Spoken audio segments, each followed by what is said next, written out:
that'll help when he's trying to make some valid points. No, I don't have those. You've watched Baeclast before, right? We don't really valid. I guess I might be crazy because I thought you guys make some valid points.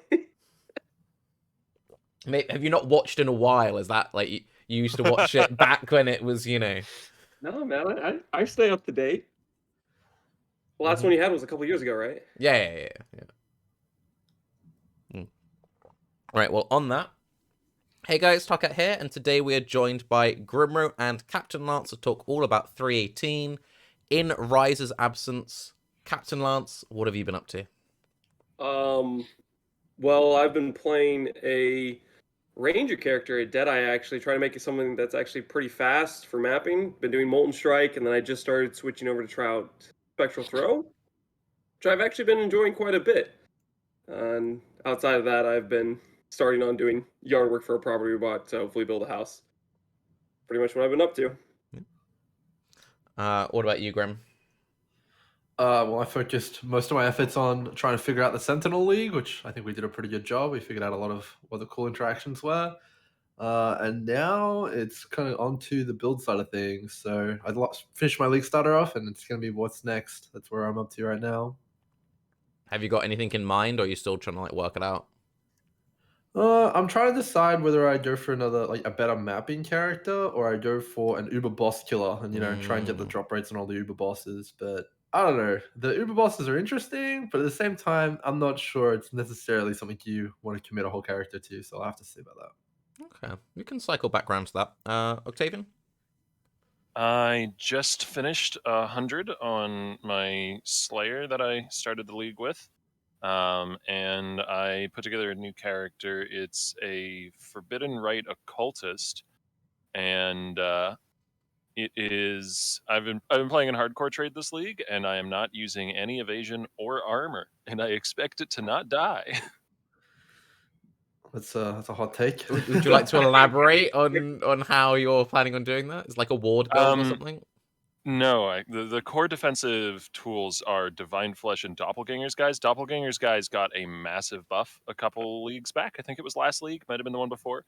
It went from like 20% less physical and chaos damage taken to 40% less physical and chaos damage taken. So it is effectively 2 fortifies worth of mitigation versus physical and chaos damage.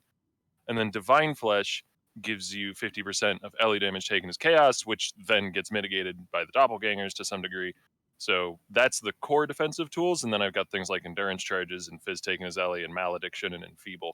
So it's actually a really, really damn tanky build, and it just didn't really make sense to try and scale armor and evasion on it because I needed that reservation space to be able to get things like ailment immunity because I needed my suffixes for a million other things. So it was really hard to get ailment immunity through gear, and Doppelgangers doesn't have any significant armor or evasion on it. So in the end, it just didn't make sense to go armor evasion scaling, but it's always it's fun to be able to say that I have no grace, no determination, no defiance banner, because the amount of times I've been playing it for one day, and the amount of times I've already been asked, how do you get physical damage mitigation? Yeah. When my chest piece just says take 40% less physical damage, like it just says that, and I've had so many people ask, you don't have determination. How do you deal with physical damage?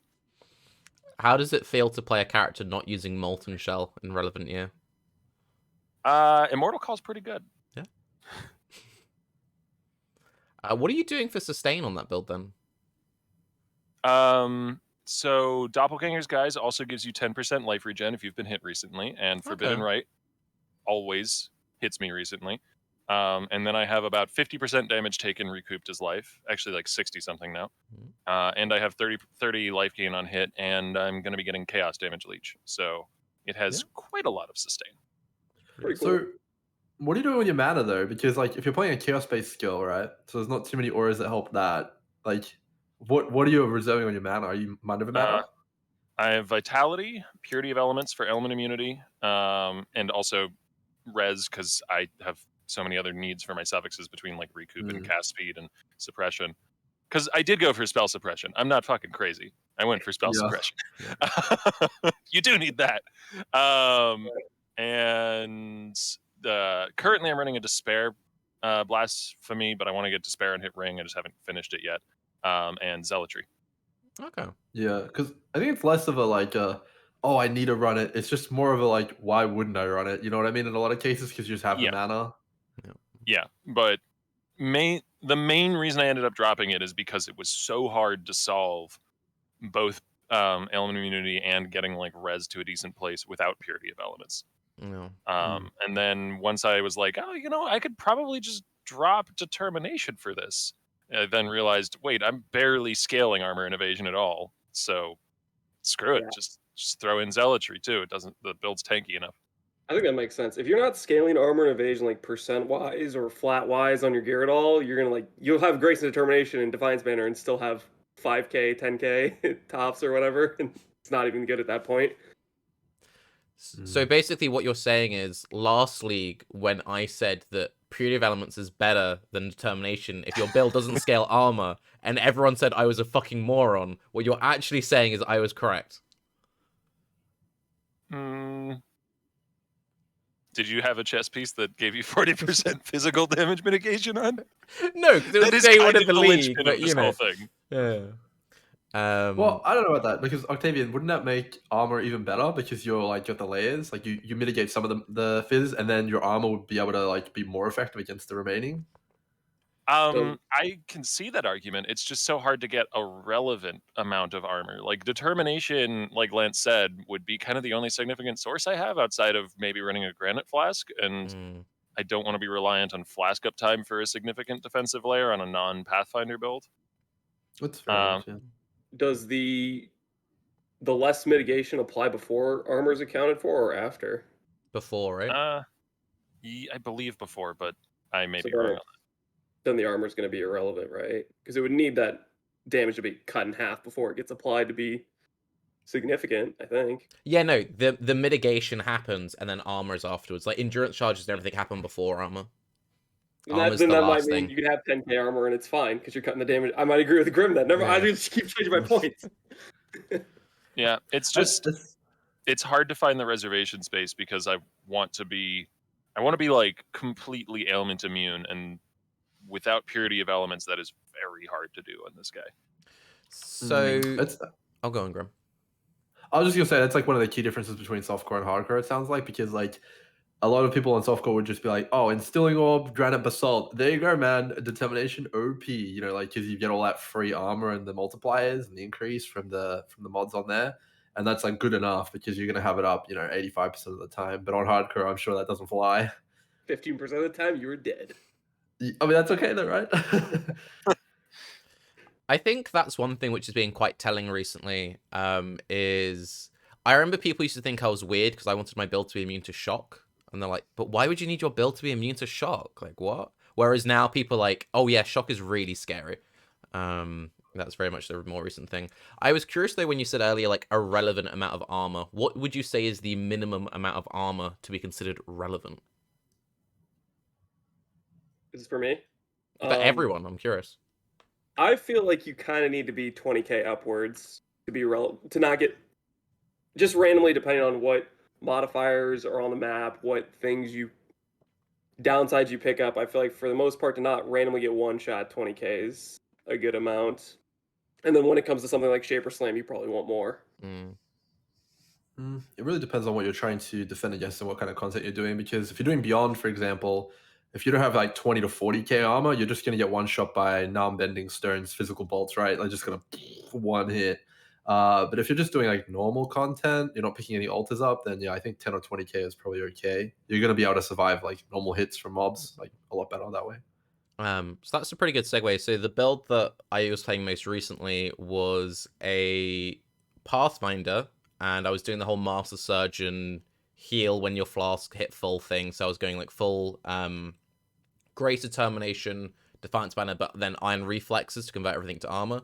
So I had 90k armor with nothing active, and then with Flask active, I went up to like 110k armor. And then Ruby, Topaz, Sapphire Flask, 100% uptime, immune to everything, and I was using a Viridi's Veil So I had incoming damage was unlucky, take no extra damage from crits, and hexproofing it. So like that felt great. My build did no damage, but like I could tank it, I could stand in anything. I'm like, yo, this is great, you know. It was quite funny, like popping legions and then just like I can AFK in the legion, which is handy because it would take me like 3 minutes to clear the legion. But yeah, Caustic Arrow. I don't know, I feel like a lot of skills kind of suck now. I wanted to ask you guys about this. It feels like Pee-wee's in a bit of a weird state where, like, the minimum viability in terms of like what you need to have a fully functioning character. It feels like unless you're going for a very either strong base skill that doesn't need the scaling or something which just has like very obvious scaling potential, like you were doing Shield Crush recently, Octavian, so like you get your shield sorted, then you're kind of just like, hey, but I don't know. I'm kind of it feels like PB kind of goes between one of two weird states. You're either like everything is face roll, but then you have crazy flexibility because any skill can do anything, or you end up feeling very kind of like typecast into you must do one of these options. I don't know. Would you guys agree with that currently? Yeah, I would agree absolutely. Right now, we're firmly in the state of very restrictive build options, in my opinion. Like for example, you might have a bit of trouble playing your Freezing Pulse self-cast, character in T16s, clicking all the Eldritch Altars. That would probably be a bit of a challenge. Whereas if you play a meta build, then it's probably a lot more easy. Like I think a lot of the best builds right now, they don't really need any sort of gear scaling from their core item pieces, like the chest piece, the helmet, or anything like that.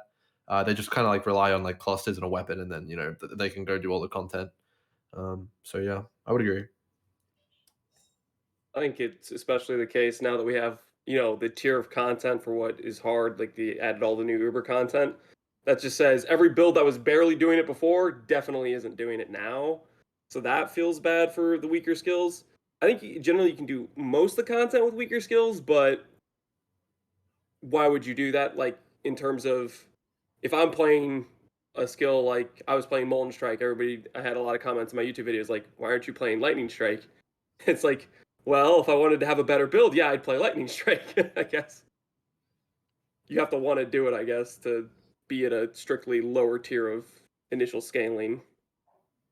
Hmm. I think yeah, like obviously that's something that you can't really solve in Path of Exile because they want to have variety, but at the same time, like if you compare Molten Strike and Lightning Strike, they're mechanically very similar, and in some cases, Lightning Strike's even better. And overall, like they both fill that melee kind of projectile niche, so it's impossible to have one not be the flavor of the month, right? So yeah, that's always going to be the case. I also think that like if you keep iterating on endgame content and making it like uber bosses are the best example of it, but even things like the ability to, I don't know, click that keystone that makes it so you take increased damage for each altar that you've clicked, and then you can also have that map have 100% Delirious, and you can also have that map have literally 90% pack size and then beyond or something like that. Like, yeah, only a handful of builds in any meta are going to handle that. Mm. And like if you keep iterating on the end game to the point where you make that kind of thing possible in like 5 different configurations of the Atlas tree or whatever, then it's and like that's the standard that you hold every build that you're looking at to, then it's going to feel a lot more constrictive. But I don't think I feel like if you take a step back and you don't think of every build in the context of can this do ubers and also the most juiced content I can possibly squeeze out of the Atlas, and like you don't use that as the standard by which you measure, then it makes it a lot easier to stomach playing a slightly weaker build, I guess. I don't know. Like there's a lot of builds that can do content that's a step back or 2 steps back from that just fine. I think there's like I feel like there's a slight difference. So I think it's fine that the like limited build choice for doing the new Uber bosses is quite small. I think that's kind of fine. I think it depends of what do you consider the benchmark. So my opinion of what the benchmark is compared to what Grimro's opinion of the benchmark is will be very different. So like, are we talking just like you can comfortably run tier 16s, and when you find that like 8 essence 4 arch nemesis rare, you can defeat it in like a reasonable amount of time? Or are we talking about yeah, we take every single altar key node and we're specking everything to be triple delirious beyond? Like, what are we actually calling the benchmark to start off with?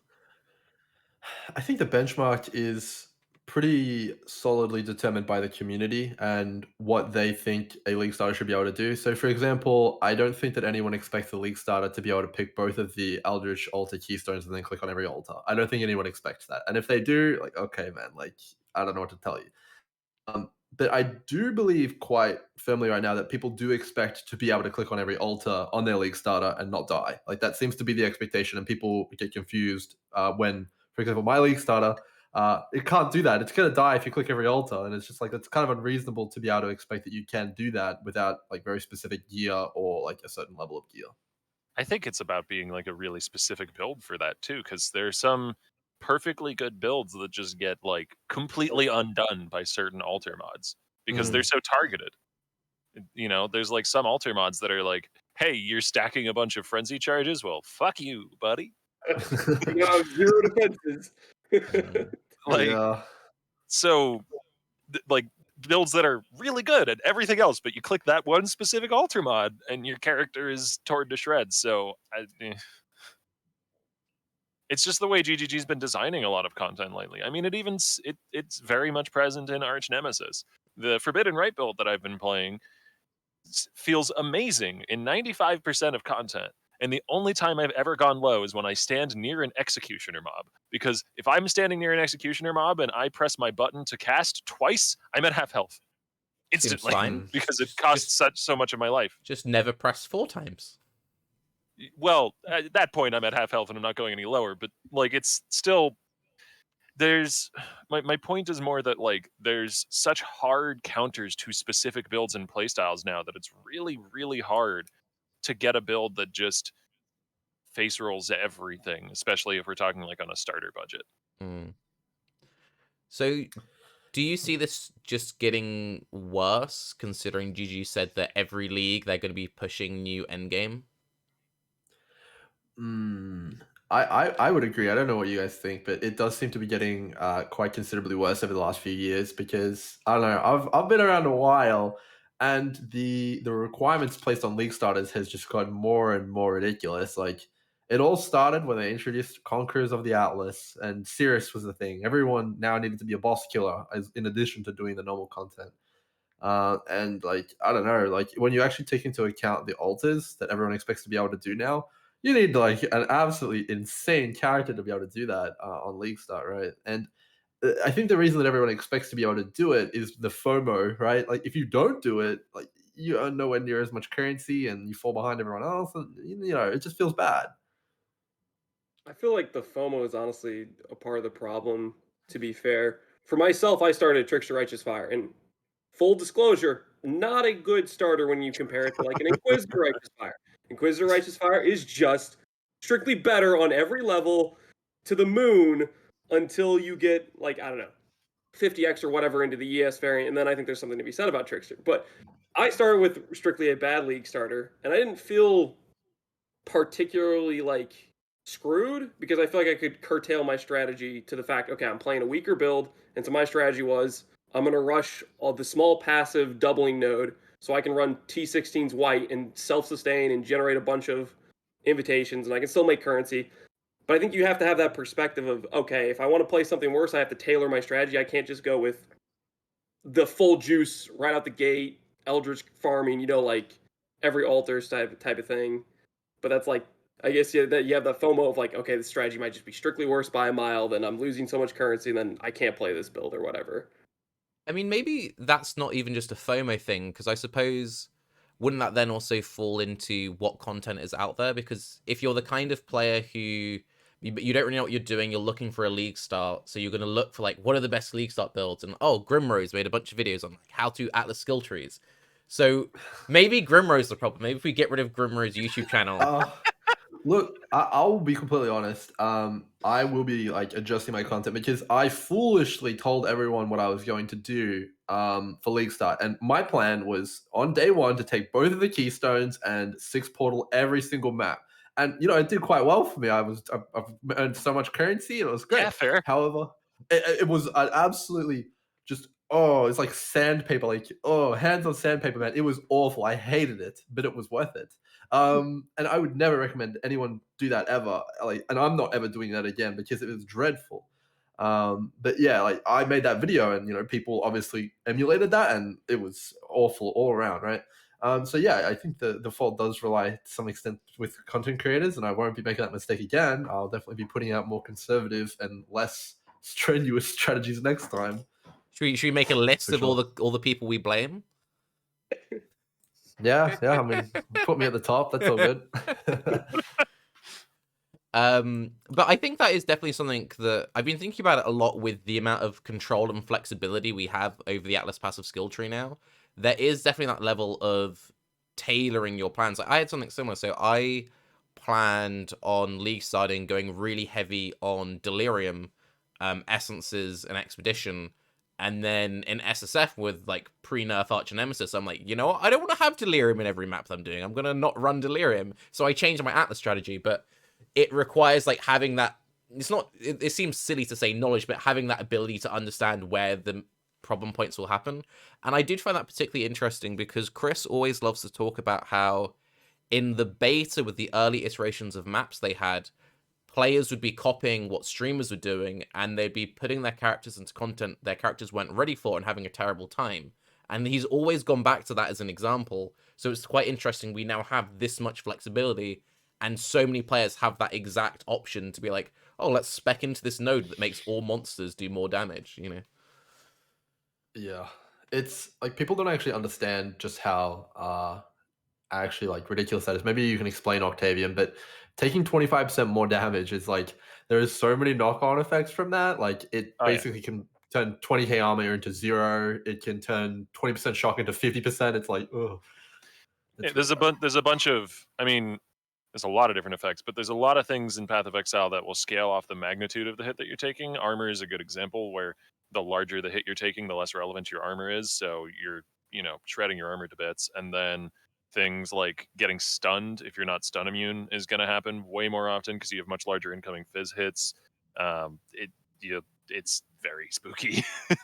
There's a reason nobody ever wears Abyssus in hardcore, and that's sometimes people will play Berserker with Aspect of Carnage, which is a 10% more multi to your incoming damage, but that's usually only done if you're playing a build that has like full defense investment everywhere else. Yeah. Mm. And the altar is 25% per altar. Yes. So it's like, and each altar you're clicking is already be like, this monster does 100% more physical damage as chaos, and Yeah, the last gauntlet that we had was, by a lot of accounts, the most deadly gauntlet we've ever had, and that was, I think it was 100% increased monster damage, as well as AoE and turbo. So if you're in a map with the turbo mod and you've clicked 4 of those altars, you're effectively playing in gauntlet. Like, you're very close to playing in gauntlet. I don't think that's the only issue though. Just quick show of hands. Who here is using spell suppression on their build? Yeah, it's good. Yeah.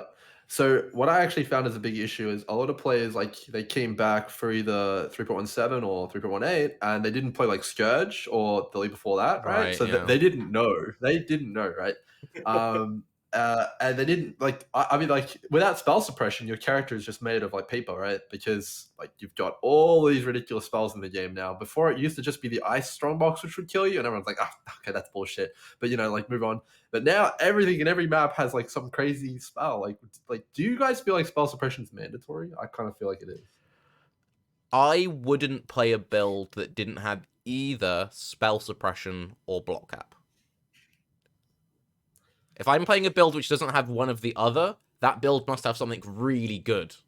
Like, there must be something really cool about that build for me not to go for either one. Mm-hmm. There's very few defensive layers that can measure up to it. Like, yeah, I don't know. I would say probably mandatory in hardcore, at least, which sucks a little bit because it constricts gearing a ton because so much of it comes from gear, which means you have to go for like evasion or hybrid evasion bases on pretty much every build you play. I mean, you play some pretty interesting builds, yeah, Lance. If you had to go for something which wasn't spell suppression or block, what would you? Yeah, I'm a sucker for building a lot of defensive layers, even though I'm playing softcore. And before, spell suppression was so easy to get on basically every piece of gear thanks to recommendators now, I'd be going for 90 max all res, Melody of the Flesh, basically every single build that didn't have spell suppression. type of thing. On top of if I could get other defensive layers, but now that spell suppression, you can put on armor gear, energy shield gear. I don't think there's gonna be a build. If I'm min maxing it to any extent, I'm putting spell suppression in the build because it's that good. It's that valuable of a stat. Yeah, I think it's like so much so to the point because like a lot of your defenses that come from a base character like like evasion, armor, and like energy shield and stuff like that just doesn't have any sort of like counter to spells, and spells are generally tuned so they are the ones that one shot you. Like volatiles just hit like far higher than your life, and lightning mirages, the heralding minion turners, all that stuff. So it's like I feel like there's maybe not enough tools as a part of the skill tree which give you access to ways to do with spells right now. So it does feel quite mandatory on gear. And if you don't, you're gonna get smashed. See, I think about this sort of stuff quite a lot. But I think the weird thing that you often get with GGG and defenses, because generally, if you look at Path of Exile's history, the things they nerf the most are like really strong defensive layers, especially if you go back to look at stuff like Volpact or whatever. Because let's say they introduce like an alternative to spell suppression, unless they added the line of text, having this turns off your spell suppression, then everyone just add that to their build, which already has spell suppression. So It's true. mm. Yeah, and on a similar token, Octavian maybe can educate us a little bit more. How important is having ailment immunity? Because that's also another one I feel like is completely mandatory. I would say freeze and shock immunity are mandatory. Elements past that are really nice to get immune to, but freeze and shock you need to be immune, or at the very least have a ton of shock reduction. Because my last character wasn't technically immune, but had like 100% shock reduction, so I would occasionally get shocked for like 2% by something with increased shock effect, but it's not that big a deal. Actually, that's one I thing. feel like- gone. I was gonna say for ailments, I definitely agree. Freeze and shock are mandatory, and if you're doing Brian King for freeze, you're getting 50% chill reduction, so chill isn't as big of a deal. And then things like ignite, if you have good sustain, then you can ignore it. If you don't have good sustain, then you might want to deal with it. And then brittle, sap, and scorch, I just don't think you see that much unless you're doing simulacrums. Is there scenarios where you run into that too much? Because I feel like those are ailments I don't encounter like at all. You get Well, they they are are on on the altars, right? altars. Yeah. Yeah. And then if you're Yeah. doing Not expedition as everything. well, you're getting it on there. What bothers me, as far as immunities are concerned, since we're on this topic, is arcane buffer. That shit is bulk shit. I hate having arcane buffer. I hate having to get stun immune on every build that I play now. For a while, stun immunity has been really strong, and it's been something that you aim for on most builds, but like it wasn't really necessary, like 100% necessary to get in hardcore until this league. Because previously you could get like 7k life, maybe a little bit of stun threshold scaling or something somewhere, which is usually easy to get because people overlooked it as a stat, so it was cheap. And then stuns weren't enough of a problem that you needed to go stun immune. You could even drop Brian King at that point. You'd probably be perfectly fine. I did that on several characters. But Arcane Buffer doesn't give a shit about your stun threshold. It doesn't. And also, it's energy shield, but it's not really energy shield because chaos damage doesn't bypass it, which means that even if you're playing a pure chaos damage build, you still break the energy shield, which means you still get stunned. So like you can't get around it by building stun threshold and doing cool stuff with that. You can't get around it by building chaos damage and doing cool stuff where you get to ignore the mod because of that. It's build stun immunity or get fucked. That like I hate it as a mod because of that. Because there like could have been cool, interesting ways to build a character to avoid arcane buffer as a problem, but they just wanted arcane buffer to be relevant to every single build. They didn't want chaos damage builds to be able to get around it. So you get one option: be stun immune or get stunned. That's it. There's no other play around. Or Grumpy Octavian is my favorite thing. That does bring up a point that I do get quite frustrated with modern day Path of Exile. I feel like with old PoE, you'd be rewarded for like, oh, you're playing a CI build, you ignore chaos damage, you get to like bypass this part of the game. Whereas it feels like a lot of modern day mechanics are like, how can we make sure that the players cannot ignore this mechanic? And it's like the whole thing about how like, oh, you're reflect immune, but actually this map modifier means you're not reflect immune because you're taking over percentage reflect incoming damage, which is then reducing your reduced effect. And there's, oh, you're immune to ignite, but now you're being hit by this not ignite, but it's a burn. This chaos degen isn't that chaos degen. There's 4 different caustic clouds. Like, I don't know. Yeah.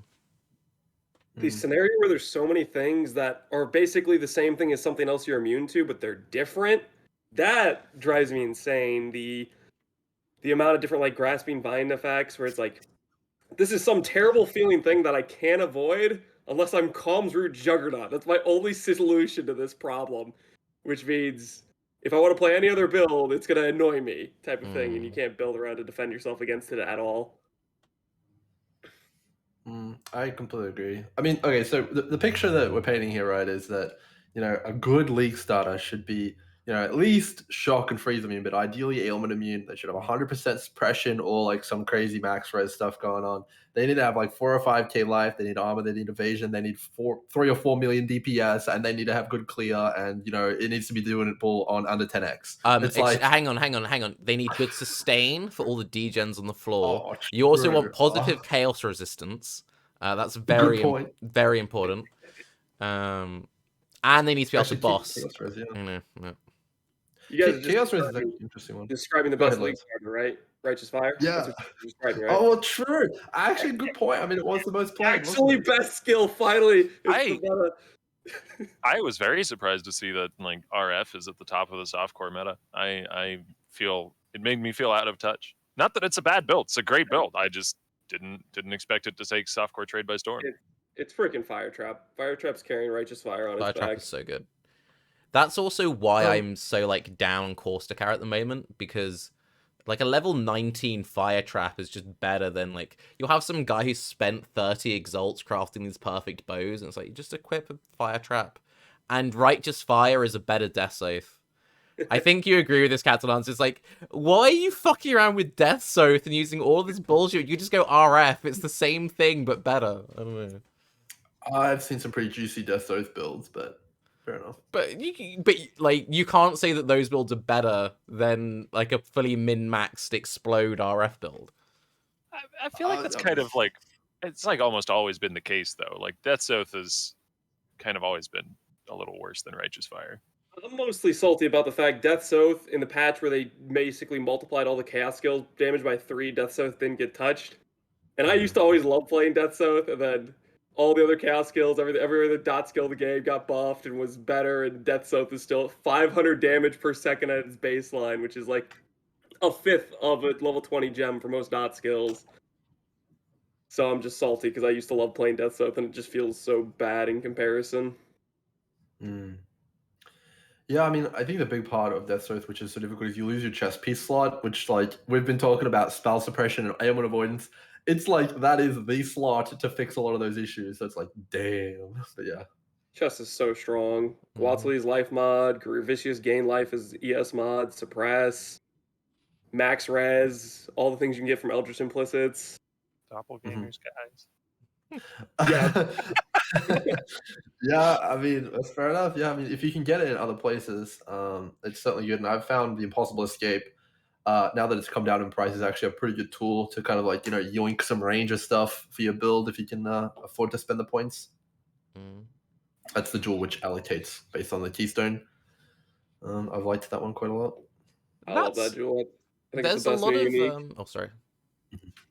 Go ahead, sorry. There's a lot of really cool defensive, because we've said how like, oh, defensive options, you're forced to take on this stuff. There's actually a lot of really cool and very powerful uniques which give you crazy defensive build arounds, but they're gated behind doing all this endgame content. It actually reminds me quite a lot of early Diablo 3. I don't know anyone here who played like launch Diablo 3 where it's like you're going into Inferno and the gear that you need to clear Inferno is in Inferno, and it's like, how am I meant to get to the next act? I need that act's gear to do the fucking act, but it doesn't drop yet. It's like... I remember... Do you remember that like run that you had to do to go in Act 1 to go under and get the chest in the house? And it's like, oh yes, I got one piece. That's what I remember doing that.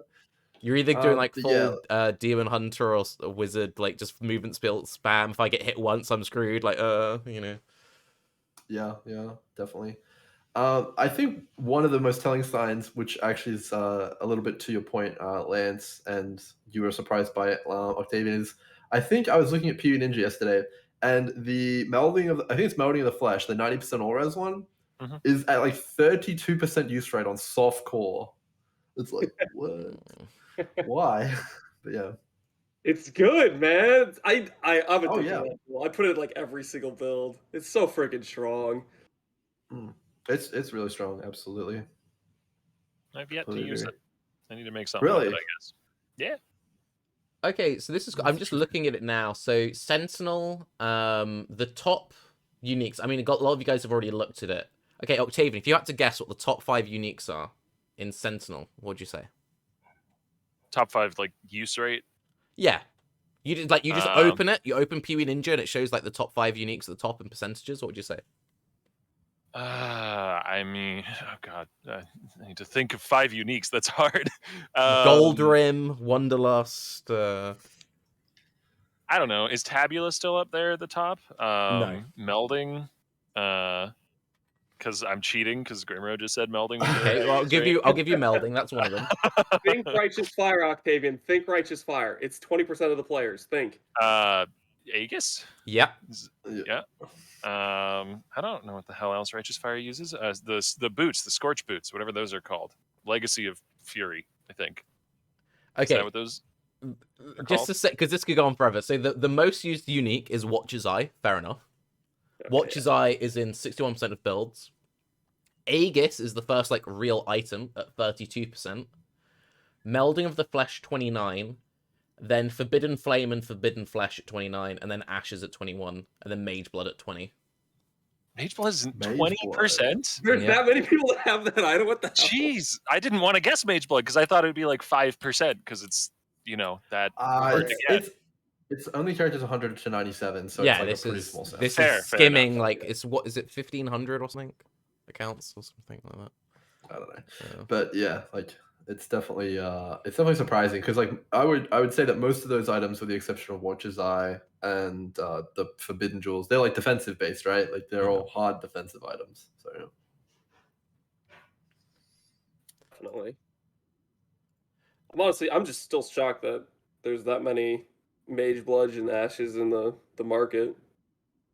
Mm. My puny brain can't handle that. There is 20% of the player base has that item. I guess I'm a Of the poor high person. level. Of the high level High player level. base. Yeah.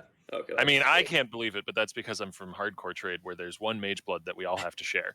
I actually have to say the top 5 hardcore items are really funny in comparison.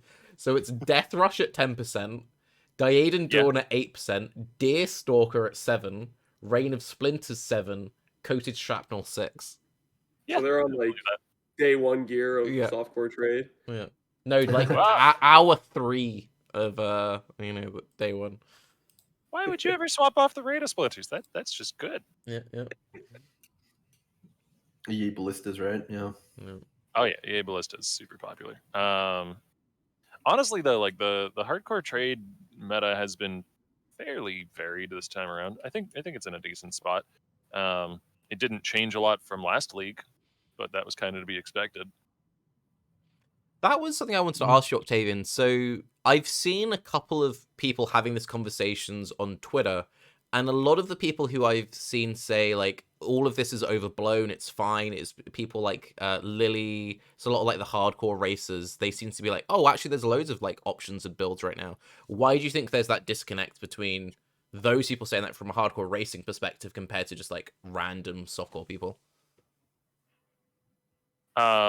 So like in particular, I'm not sure I know exactly what you are talking about them addressing. So like build diversity or Build specifically diversity defensive both. defensive I've tools. seen a lot of it on both. People saying like, oh, there's actually like more options than people say there are when it comes to like building your characters defensively, and people saying that actually the meta is quite diverse. People are just looking for the easy ones.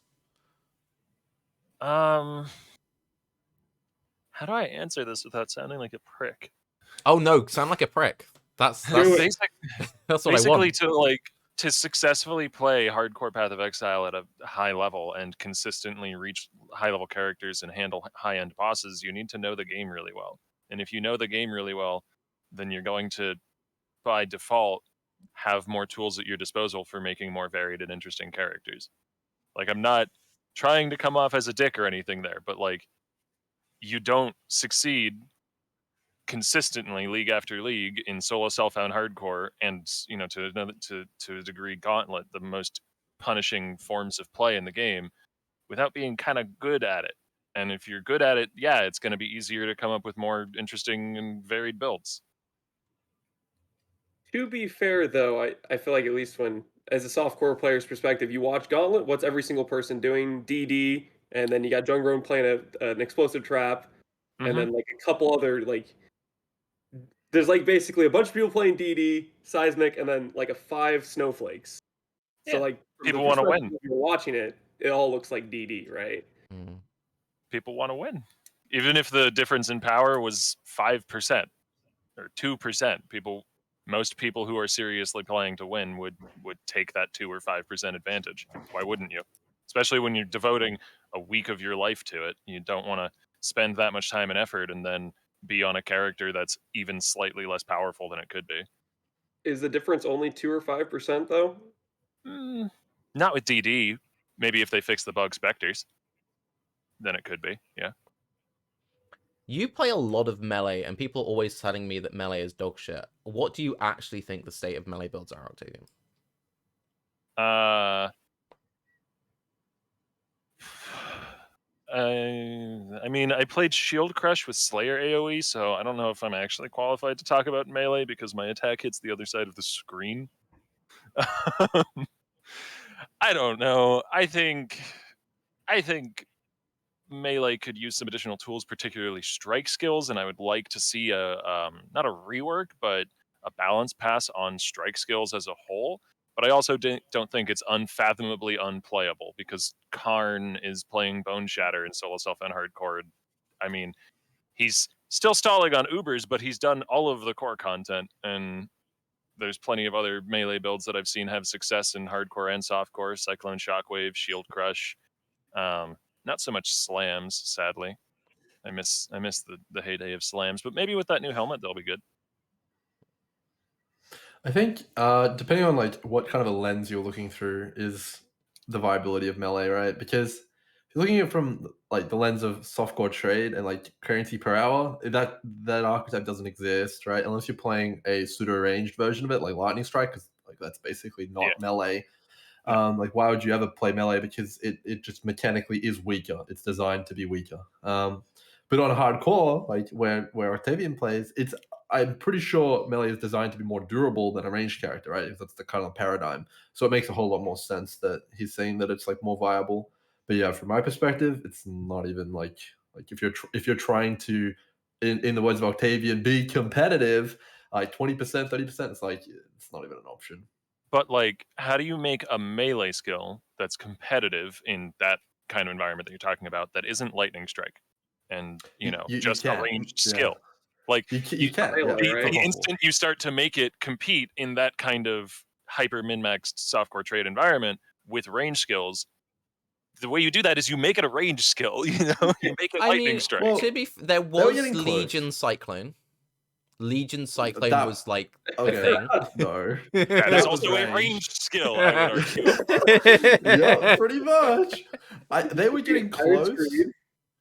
They were getting close with Explode, right? That was like a crutch that every build could use, which would seriously increase your clear. So I think honestly the answer to that question, Octavian, is give them a supplementary clear ability like Shockwave, which is melee exclusive, which helps them clear out packs. But whether or not they're going to do that, I don't know. Yeah, could be something else, like giving them more movement speed, so that way they can run in between packs faster. Maybe that would make it still where they're hitting things that are close to them, but they just move faster, so it feels like they're faster. Yeah, I mean, I think that's what Challenger charges for like Gladiator was supposed to address, but not a lot of Gladiator builds nowadays. Yeah. Well, I'm playing Gladiator, but it's they're all ranged. Yeah, they're using like KB or something, or bows, tornado shot. Yeah. We've been talking quite a lot about balance, but there's been a quite big buff that people have been waiting for recently. Grim, do you want to talk about the whole Headhunter thing? Headhunter, right. Yeah, so the item which was absolutely just garbage before this patch. I, okay, so it depends on what kind of a build you're using, but overall the general sentiment is that this belt is now more powerful than it was last patch in a lot of ways. And that's just purely from the fact that you can now have the most of the buffs, like the large suite of the Arc Nemesis buffs. I believe there's 65 of them in a juiced map the majority of the time now. So you sit around anywhere between like 35 to 45, depending on whether or not you have the rare keystone or not. And that means you have stuff like Soul Leader, permanently, which is pretty crazy, right? And a lot of the other good Arc Nemesis modifiers as well. And that really has put it in quite a large position of power. However, it is not as generically powerful as it used to be for every build. For example, you don't get extreme speed anymore. It's just not really something that it gives. You're not going to be running around at Mark 10. You're going to be pretty much the same speed as you normally are. And also, the scaling is quite limited unless you're playing a physical-based build. And you ideally want to be playing a projectile-based build as well. For example, there's a Arc Nemesis mod, which gives you +4 projectiles, and then another one which gives an additional 2 projectiles and +2 chain. Sounds okay. Okay, well, Yeah. it's pretty good, yeah.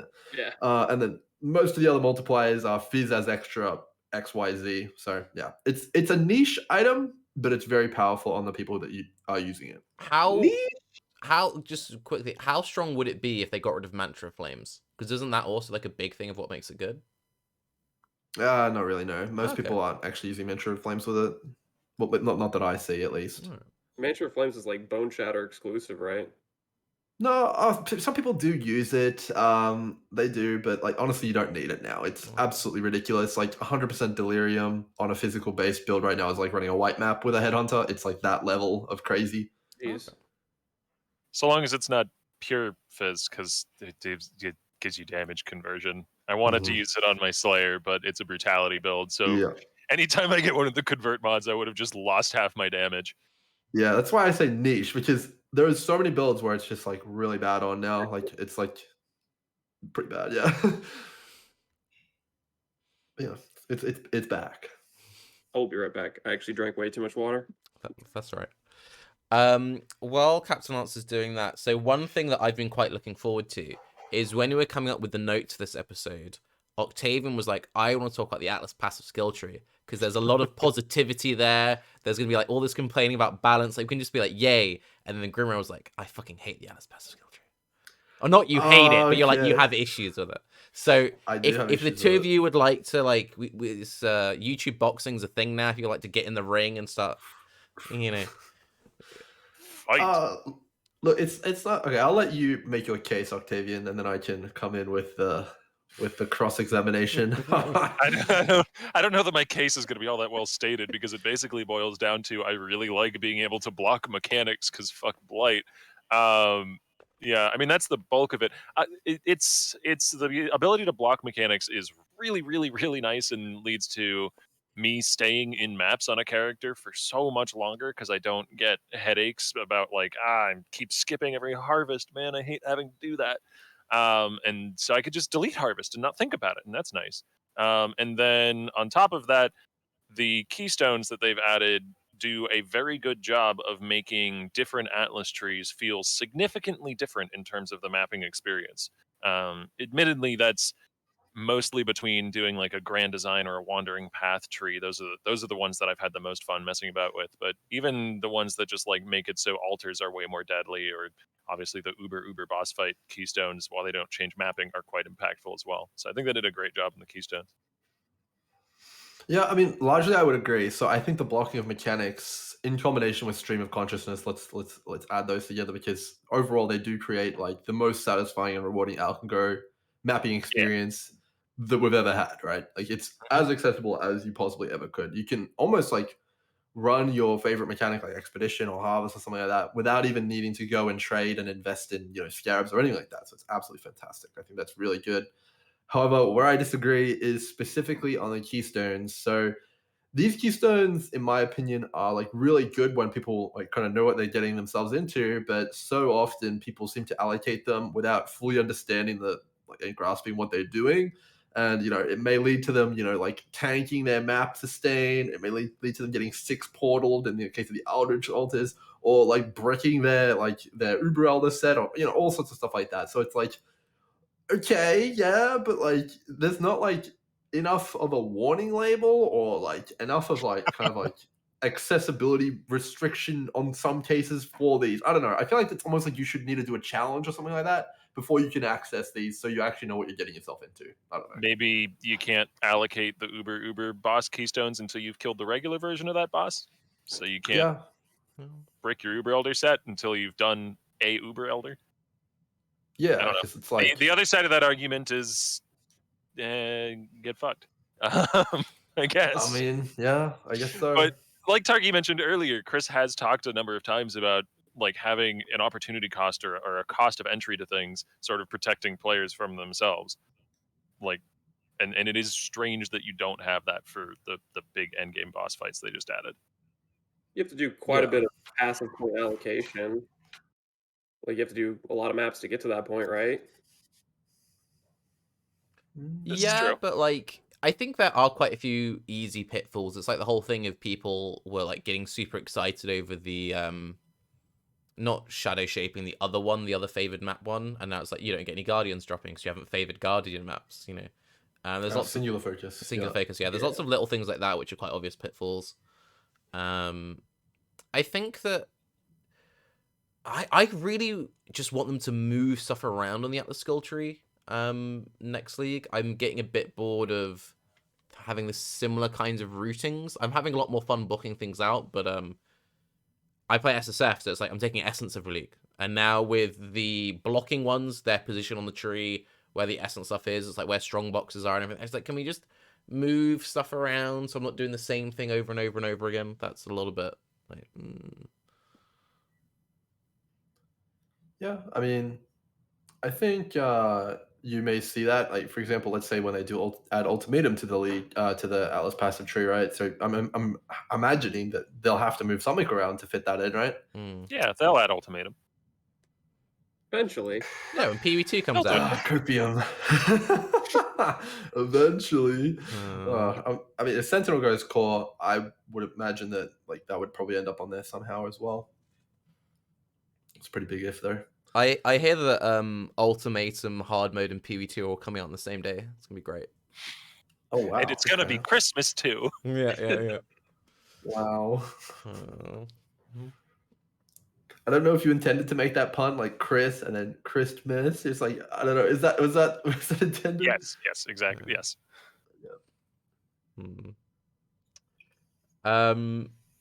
Actually, that's a point. So, what Atlas strategies, if you were to recommend to someone, Grim, if you're like, okay, so you've said that you think there's a lot of stuff right now where people can set themselves up for failure. If you were to recommend an Atlas strategy to someone who doesn't know what the hell they're doing, Billy No Mates, they come in, they play Path of Exile, and they're like, Grimro, I need an easy, makes sense Atlas skill tree. What would you say they should spec into?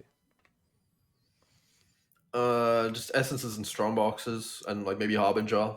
And then I'd tell them to go and do the league mechanic, and I'd tell them not to do red maps. But as soon as I tell people that, they're like, "But I'm gonna make less money."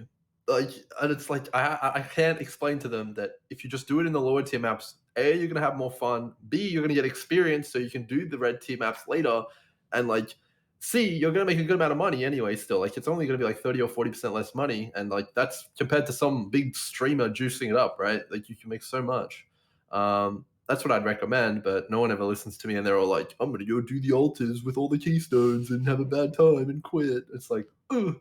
I don't think that's just your audience. That I get that question quite a lot, and I'm like, I approach the game quite casually, or what I consider casually in SSF, and even my viewers are like, "Oh, I'm stuck." I'm like, dude, just hang out in like tier 10 maps, Raw. You'll make a profit. And I don't want to do that. I'm like, oh, okay. What they don't understand is like we all do that. Like even like the best of the best, like they do that. They just you don't see that because it's on day one, right? Like they fit all that early play time into their 24-hour session day one. Yeah, I mean it actually is kind of bad, but it's true. Yes. Do you guys know how much slash played you have? Because I was working out for a video. I have 1 week slash played, and I'm trying to work out if that is too much or too little. Look, some people AFK in their hideout. Oh, is that your Yeah, defense, I Grim? AFK Yeah, a go lot. on, yeah, go on. Look, man, I AFK in my hideout. Come on, dude. Okay, so how much All while you I'm got? sleeping. It's not my fault. It was like 13 days, but yeah, I just checked. I'm gonna check. I'm booting it up now. Oh, I mean, there's going to be some time missing because I died a couple times on my true. first 2 characters of the league. I was actually surprised at how few monsters it took to reach 100, though. I was expecting it to be like 3-4 million, and it's like barely over 1 million with the new slash What is kills your command. slash kills? Yeah. 1,306,000. Yeah, so I mean, like with all the times I've died, mine is only 2.8 million, and I'm level 100 also. I think it's because of Sentinel, because it increases the XP as well of the Mm. monsters. No, Sentinel is insane. This league was the fastest I've ever reached 100. Sentinel is crazy good for XP. It definitely is. It's crazy. So I was gonna make a video. It was really annoying. I recorded a video which was gonna be like my SSF review of Sentinel League, because I feel like I've kind of done everything at this point. And my intro to the video was, I feel confident making this video because I don't think GGG is gonna do anything else update the league. And then they fucking put that patch out, so I'm like, okay, I need to re-record this video. I can't put that out. That'd be unfair. But would you think it's fair to go with the sentiment of best league, worst patch? I feel like this is the best worst PoE we've had in a while. It's great, but also it's kind of eh. What do you mean by worst patch? I think in terms of where the game is at in a whole, I think Arch Nemesis has been very limiting. And I think with the fact we haven't had any meaningful balance changes for 6 months now, Stale. it's kind of it reminds me a lot of I feel like the last time I felt like this about PvE was back in like Hobby League, and there was like a 9-month period of just like the same kind of meta, and I'm like, I want something new to like really mix things up a bit. I mean, from my perspective, like I'm like kind of you would consider a one trick. Once I find a build that works, I just like use that and just over and over and over again. So it hasn't been too bad. But kind of expanding my viewpoint here, I think I could agree with your point about worst patch ever, because like a lot of people play for the new skills. Hasn't been any new skills for ages. A lot of people play just casually and they just want to like kind of cruise through. Hardest patch ever to do that because of Arch Nemesis mods. The Juicers lost their belt for a good amount of time. It's back now, but it kind of sucked for like almost a month. And like, overall, the only real good stuff was the Atlas passive tree editions, which gave you the keystones and stuff like that. So I mean, yeah, I can see where you're coming from. A lot of the new uniques, with the exception of the Steel Mage Jewel, were kind of a flop. So it's like, yeah, okay, maybe you're right, but I would agree the league is a banger. Sentinel's amazing. I love Sentinel. I think I fall in the camp of I love the league mechanics. Probably one of my favorite league mechanics we've had in a long time, especially with recombinators and how fun they are to craft with.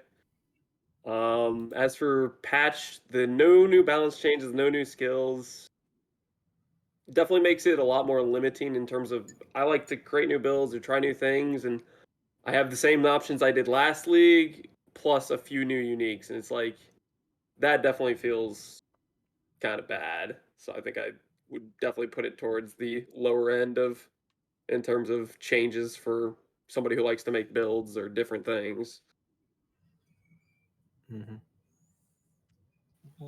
I feel like I'm getting carried by the builds that I've chosen because I've been having more fun this league than I have in the last 2 or 3. And I think it's just because I really enjoyed Shield Crush, and now I'm really enjoying Forbidden Right, and I just happened to pick a couple of builds that I ended up really liking the playstyle. So like that certainly does factor into it. If I had chosen, I don't know, if I had chosen to go with like self-cast Scorching Ray, I probably would be having a much worse time. So I would say in these 3 weeks I've had more fun this league than I have in a very long time. But, and this is something I want to talk about in terms of like Path of Exile progression, I feel like I've now kind of like run out of things to do. I've done all of the core content except for Cortex, because getting a Cortex and SSF is just like wait for it to drop. So I'm missing Cortex Oh, Feared. not really actually. If you farm the Aha! Conquerors, there's a divination card that drops very often off them now, so it's pretty deterministic. Okay, well I'll have to keep grinding that to grind tier 16 maps to then get the Guardians to drop, to grind the Guardians to get the div card to drop, to then maybe get the Cortex, then get the... Sounds, yeah. You've only played a week, Tarke. You wouldn't understand. You got to play 2 weeks. Yes. No. Full game. No. Play 1 week. AFK in hideout for 1 week. Okay. Okay. But I feel like so what I'm gonna do at this point is I'm gonna reset my SSF, and I was actually gonna ask you guys at the end if you had any like fun ideas what I would do for my next build when I reset my SSF. But I do feel like the progression is a bit weird. Because we have this massive Atlas passive skill tree, which is awesome. We have this whole, Atlas that you're slowly building out. And I know you've said this a lot before, Grimro. You feel like players often reach tier 16 content before their characters are really ready for it, and that's where a lot of people have problems. Do you guys think that initial progression is either too long, too short, or like just right? I think the pacing is off, personally. I do believe the pacing is off. I think that you should spend longer in white and yellow tier maps than you currently do. I don't know, but I don't know exactly how they would do that, right? I feel like even the best players shouldn't end up in tier 16 maps on day one, right? That's like I don't know. I feel like it's just getting faster and faster. I think it's because there's so many different layers of engagement with endgame systems that all need to be squeezed into T14 to 16 because that's like the end game. So you get your Maven progression is squeezed into that at the end if that's something you care about, which most people aren't interacting with, but it's still there. Obviously, the altars are the big thing. Those are in the T14 to 16. You only drop Shaper, Elder, Guardian maps in the T14 to 16. You only drop Conquerors in T14 to 16. So, like, because they have all these different systems that they have to squeeze into that tier, it's this weird jump in terms of like progression. I don't know how to express what I'm trying to say here, but like there's a lot of the relevant content feels like it's in those last few tiers of maps because there isn't anything past it. So everything end game and relevant has to be thrown into T16s. It's not like it can keep going. Yeah, at the same time, I think I'm kind of out of touch though, because like most players do like 4 or 5 maps a day, and like they're not going to be able to sit down and do the entire 80 white and yellow maps in like a day, right? So it's going to take them like 3 or 4 days. So I think my opinion is kind of warped. So I retract my statement. Walk it back a bit. Let's walk it back a bit, because yeah, it's impossible for me to like actually like understand anymore, because like obviously I've been, how many leagues I've played on, like probably like way too many. So yeah, it's too many here. For the perspective of it getting faster and faster, maybe this is I've gotten better at the game, but I feel compared to like older systems back when it was like Shaper and Elder and we were moving Elder around the Atlas and all that sort of crap, I used to feel it took me a very long time to get to T16s comparatively to now. Because I feel like its map sustain has gone significantly up with all the Atlas passives and all that sort of thing. I think that just giga boosts you into. I never am grinding T7 maps to get to T8. I run my first T7 map. I have T8 to go. And Keurig. I don't know. I could be completely crazy about this. Maybe I just got better at the game, but I feel like they've definitely made the progression way quicker in terms of how hard it is to get to Reds. No, it definitely is faster. But like, I think it's faster because a lot of people like having access to that content quicker, I guess. Like, I've been in preparation for the last gauntlet, I was watching like a bunch of Soul 7 hardcore players doing like fresh runs and going to the Atlas and then resetting and doing it again and grinding that way. And a lot of them would have to like stop themselves from going to the highest tier content they had available because their character wasn't ready for it yet. They were getting higher tier maps and higher tier maps faster than they could reasonably actually complete them safely, which even just 3-4 leagues ago probably wouldn't have been the case. Yeah, that's kind of like what I always was talking about with Tarke. It's like I feel like you gain access to content that is like far beyond your character's like capabilities. Like more consistently than I think you probably should at this stage. I feel like a part of that is knowing how to use Keurig to basically skip tiers and go faster through it. And a lot of that stuff, if you're a newer player, you're not going to know how to do, and then the progression's going to be slowed, and you're going to level more before you get there to some extent. I would think. I don't know if that's actually the case, but I think that would play into how fast you're getting to this tier versus what your character level is and how many maps you've done before that were lower gear and geared your character up for it, type of thing. So, I'll go on, Grim. I was going to bring up another topic, so you go ahead. Okay. I'm not necessarily saying that I want to spend like more times like stuck trying to like break into yellow maps, but I do feel like there's something missing currently for me in the end game, because I seem to routinely hit this kind of feeling like I've done everything point around about week 3. I've had this routinely for like the last couple of leagues, whereas like I'm playing SSF, so I'm already playing a slower game. I'll play the builds I like to play. This could also be that because I feel like there are less things exciting me in terms of making new characters, I'm not making as many characters per league, but it's like, I'll have my league start, I'll do all the core content on my league start, I'll make like one other build, I'll run some maps on that, and it's like, alright, cool, my second build's into 16s, now what? And then I'm like, I guess I'll just reset my SSF, because I enjoy that progression period, and I don't know if I need like a prestige system, or if I need like another 10 tiers of maps to like work my way towards once tier 16s are down. But for me, I just feel like I need, if I had, by the, like, let's say by the end of month 1, like if week 5 or whatever of every league, I'm like, okay, I'm done, I could happily put Path of Exile down and be like, that was good. I just don't like that I'm reaching that point by like week 3, week 2, you know.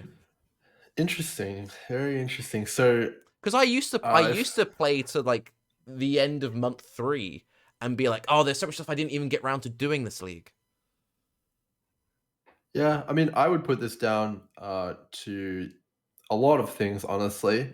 Like the loot creep. Obviously, you're getting a lot of the stuff that you would want previously in less maps. Octavian's point, you get XP faster, so you get level 100 faster. Like all these things, like they add up. Like the game is obviously getting way more rewarding for like the amount of time you put in, all sorts of stuff like that. Which just gets you from point A to point B much faster. There's also been massive, at least in Trade League, massive improvements to trade. Like a lot of the people don't see it, but like TFT, right? Like you literally have this crazy, strange economy around these like bulkers. That's what we call them, bulkers, who literally sit on TFT. Bulk. That's and an they, unpleasant word. So the way it works is like all of the normal players like us, we have like our scarab tab or our fossil tab, right? We'll take a picture of it and put it in the TFT, and these bulkers will buy it at 90% of market price. They'll buy all of it and then mark it up because they have bulk, and then sell to everyone using, I'm sure they're sitting there and doing it themselves. Definitely not using any sort of robots. Can I just say that I love Grimro as a normal player? But yeah, so normal players like Grimro. Okay, well, you get the point. Anyone can sell to these bulkers, and that like has you can too. You can do, yes. But look, it's accelerated progression significantly for a lot of the players. So overall, I just think everything is so much faster, and you can get what you want so much faster as well. And yeah. Anyway, that leads me into my next point. One of the only things that GGG didn't add from the Softcore Blaster podcast with Gazzy, Tuna, and myself was an additional endgame system that was infinite that was not Delve. That was the one thing that they did not have any interest of adding, it seems. And that sounds like what you're looking for, Tarke. Some sort of after the Atlas system. So what's the issue with Delve? Or I is don't it know, just man. that you've done it so Too much? blue. It's too blue. My eyes. They're on fire when I go to bed. I'm glad someone else said that. Fuck blue. I'm not sure. I understand that's what you're saying, Octavian, but it's just not done right. There's something wrong with it, and no matter what they change with it, it just doesn't seem to work. If you can like compare it to like the Greater Rift system, there's something missing there. I don't know. But again, like that. Go ahead, Taki. Would you say it's similar to running Breach Lords? Because that's how I feel about Delve. It's like Breach Lords, it's great XP. When I get my keys, it's like I know I should run them. I do like 3 of them, and I'm like, I don't want to do this. This is so boring. And that's kind of how I feel about Delve. It's just like very tight, very linear. It's the same kind of gameplay, and there's not enough variety there. It all looks the same. Yeah, it all just looks the same. I'm just doing the same thing over and over again, and at some point, I'm just like holding down right click at the end, waiting for whatever event to finish. I think that's So- that. Go ahead, Grim. Yeah. Oh, well, I was just gonna say. So when we were discussing this as a question for the podcast, we were discussing the Last Epoch system, which has this like big, like it's kind of like the memory board from Synthesis, right? That's what we were discussing and like had in mind when we were talking about that topic. It needs to be some form of like meta game kind of thing that you can kind of like, work with. But again, like, is this a good use of dev resources when we were talking about how inaccessible the early game is and how they need to be working on that? Probably not, right?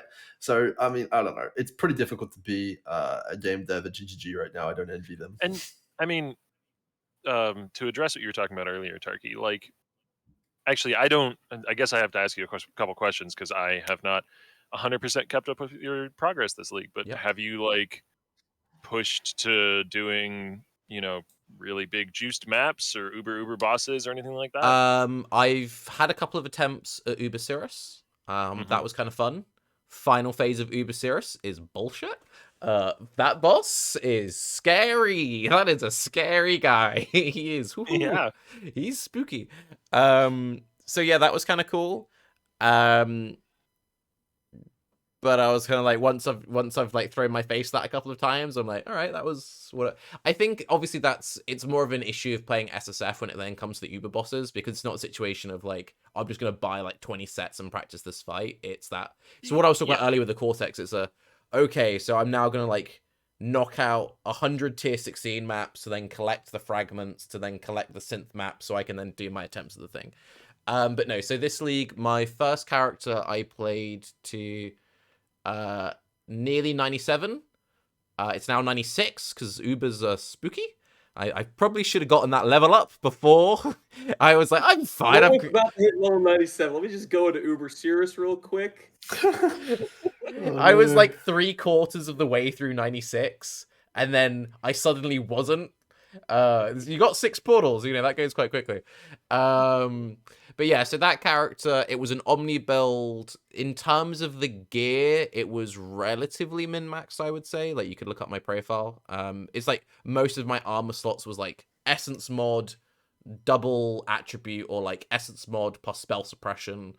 All of my gear was like a mix of like Veiled plus Essence recombobed with plus level, like, whatever. If Grimro looked at it, he'd probably be like, yeah, that's day 2 gear. But for SSF, the character was pretty, like, the character is pretty, juiced up. That's for sure. That's day 3 with 1 day AFK and hideout. Yeah. Oh, man. And yeah, I did all the Pinnacle bosses base. The only thing that was missing was the Cortex in terms of that. So then I was like, okay, I'll make a new build. So then I made my second character, and then I got it through. I wasn't as hyped because I felt like Corsair didn't have the scaling that I wanted of it, but I was pretty happy, like, oh, it's called from a defensive point of view.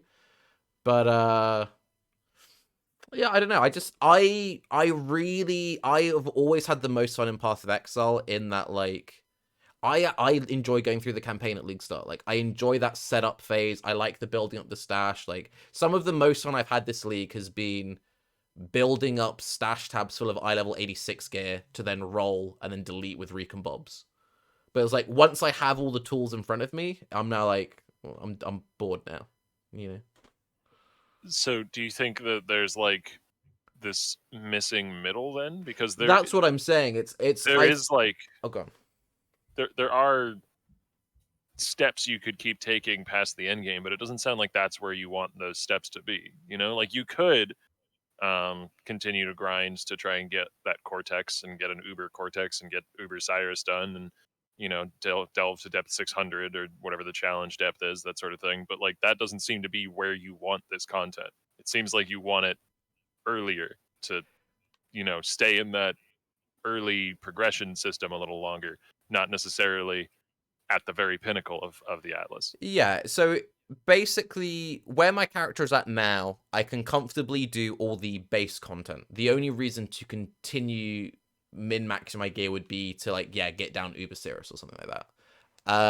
And that's fine, but I've never played Path of Exile for that level. You know, I always enjoyed Path of Exile from like the early days of you have nothing, you build your character, your build is functioning now, you feel like you've ticked off the box, go again.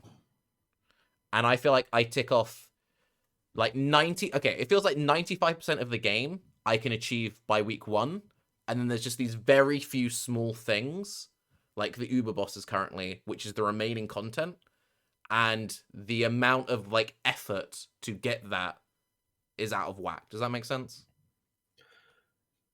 Mm-hmm. I would agree with that. So those have been a few hits and a few misses, right, with the Uber content they've added over the past few leagues. I think that the easiest example is they added Uber Simulacrum, and everyone was like, "Whoa! How can we get to wave 30? How can we farm it efficiently? It's so cool! Whoa!" And then you have stuff like the Uber 5-ways and like crickets, man. No one wants that shit. So it's like, okay, what's the difference between these two things? I don't know. I guess one of them is like a whole lot more exciting, I guess, and a whole lot more like the rewards are tangible, and like, oh, I really want to be able to do that. And I think that's kind of what it comes down to. Some things like the Uber bosses, it has the Uber 5-way feeling. It's like, I guess. But then I some other things, yeah. I Go think a ahead. lot of that ties Briefly, in. sorry, because someone explained what I was failing to say quite elegantly. Someone said 90% of the game is done by 30 hours of played. The remaining 1% takes farming for 2 weeks. I wouldn't agree exactly with those numbers, but that's kind of what I feel like. It feels like I do the vast majority of everything within the first week, and then it's like to get that last bit would be like 3 weeks of grind. I think that is basically the difference between Simulacrum and Uber Timeless. Is those things are you have to farm a bunch of Timeless like 5-ways to get them to drop to then do the thing. Whereas Simulacrum is you just get a Simulacrum and you just keep fighting until wave 30. Or you the grind to get that thing to try the thing is way less versus to attempt to do Uber Cirrus over and over again or Uber Cortex. There's a huge amount of grind to acquire the thing to do the thing. I think that's kind of the separation between those two things. I don't know. I can't speak for the rewards of Uber Timeless Keystone because I think I've done one once because I went around and bought 5 of the Uber Timeless Keystones, and that was the only way for me to get them past. I'm farming 5-ways and I'm buying 5-ways or whatever to do it. Yeah, I don't know. I'm sure. Yeah, I don't know.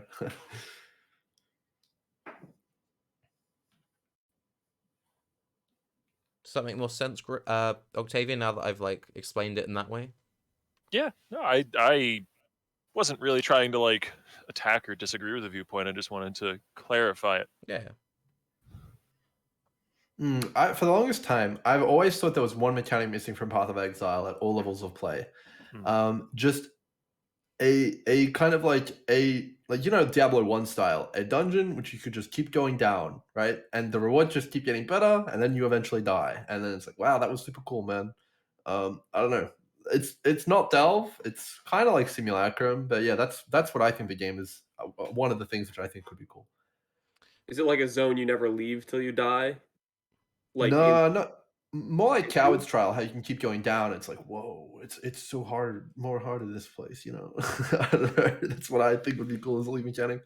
Yeah. So at ExileCon, I've said this a few times, I was hoping they were going to announce a sort of long form roguelike system.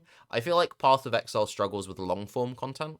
I feel like it's got a lot of like short hits, so it's kind of like, oh, you're in this fight, and this fight's really intense for 5 minutes or however long it takes your build to do it, and then it's like you now need to do X many hours of content to get another like 5 hours of burst fun. I would really like more, like, this is something I'm sitting down, I'm sitting like 40 minutes in. And I feel like that's, you've got what, Simulacrum, and then is there anything else which kind of fits that, like, this is a longer commitment thing that you're hitting? Some people will be like knocking out 100 maps, I guess, in one session, but like... Not really. There's like short form things. Yeah. Like I mean, of them. Running out like it's not in the game anymore, but running out like a big synthesis chart that you put a lot of effort into building was the closest. Yeah. That was super cool. I like that stuff. I mean, that didn't get received very well. Yeah, I mean, there's a variety of reasons I believe that it didn't get received very well, but fair enough. No. I don't know. I think at the end of the day, the question we're asking here is where do they go next? Because obviously they keep saying they're going to expand on the end game. They just added uber bosses, right? So, and they've been adding mapping stuff left, right, and center. What do you think happens next? Ooh. Uber bosses. Whoa! No, but seriously, in previous leagues, I would have said Uber bosses as a joke. So I don't know what to believe anymore. Well, they'll just My release two. They just released 2 new bosses. Like, Yeah, I think that's what they'll probably do. More bosses, more eldritch. Really? This soon? This soon? You reckon? I don't Well, know. when they talked about it, they kept saying they want to set up their system so they can keep adding to it, and it just seemed like they were hinting at, okay, there's more of these eldritch things that'll invade or be a part of the Atlas, and oh, now there's this. You have Exarch, you have Eater, now you have, I don't know, Black Hands, Magician, whatever. I don't know. Like, Uber Yeah, Shrek, but like, that's what we need. yeah, I don't know. I was always under the impression that they would like rotate Eater and Exarch out and relegate them, and then bring the 2 new ones in, and you'd like have new influences, and they'd be able to do new cool things and stuff like that. But when you're saying that you think that like because they have to do it this league coming and the next league, they need to be non-major, right? So I don't know. Maybe you're right. Maybe they're gonna have a green and a purple one this time. yeah. Just get through all the colors, all the different shades. Yeah. oh, You didn't Yeah, like I the mean- Red Arena, now you have. sorry. I mean, This I think this says this something that someone said in chat, and actually I realized this. So I think last time I had this sort of feeling, and I think this is kind of why I decided I would rather reset my SSF than grind out boss keys. Is I think this is probably the majority of players. When a new boss comes out, you beat the boss once, and you're like, all right, cool, I did it. And then it's only a certain kind of player who will farm that boss. It's like when Maven came out, and then I beat Maven, I'm like, I don't need to do any more Maven this league. I've done it. Yeah, I think it comes down to a question of why. So most players in PoE have goals, and if farming that boss like can complete that goal, you'll do it, right? But if, for example, your goal was to beat the boss, of course you'd be like, okay, I did that. See you later, guys.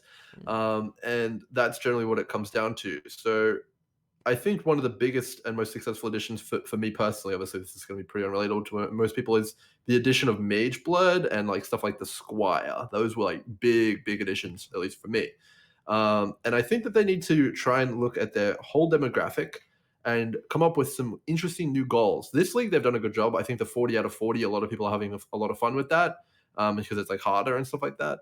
But I think trying to add goals, not just for like, like the juicers or the end game bosses, but also for like everybody is definitely something they should focus on too, because that might help you, Tarke. If there was some really cool like goal associated with your style of play, I imagine then you could be compelled to maybe go for some of the auxiliary content that would involve that.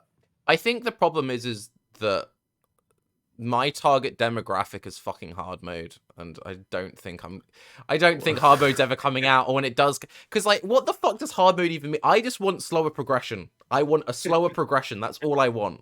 But I feel like when hard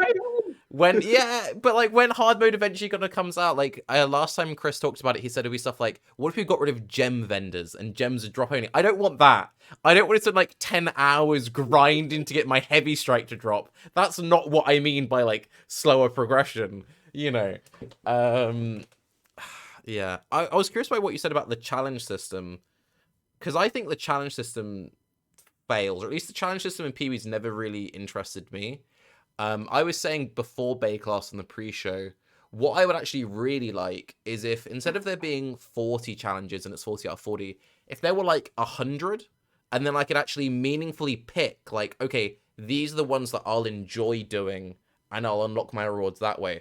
Because whenever I've kind of been like, oh, this league has got a cool, like a hideout or something that I want, I scroll through the challenge list, and I'm like, most of these I would not find fun to do. Like, these are not enjoyable. It's like, do this boss 300 times. It's like, is that fun? Is that really meaningful or interesting? If there was one like reach level 100 playing, I don't know, Molten Strike, I'd be like, okay, that's the kind of thing that would maybe interest me. Or like get every ascendancy to a period or something. Something like that I would find fun, whereas someone else would much rather do like 1,000 breaches.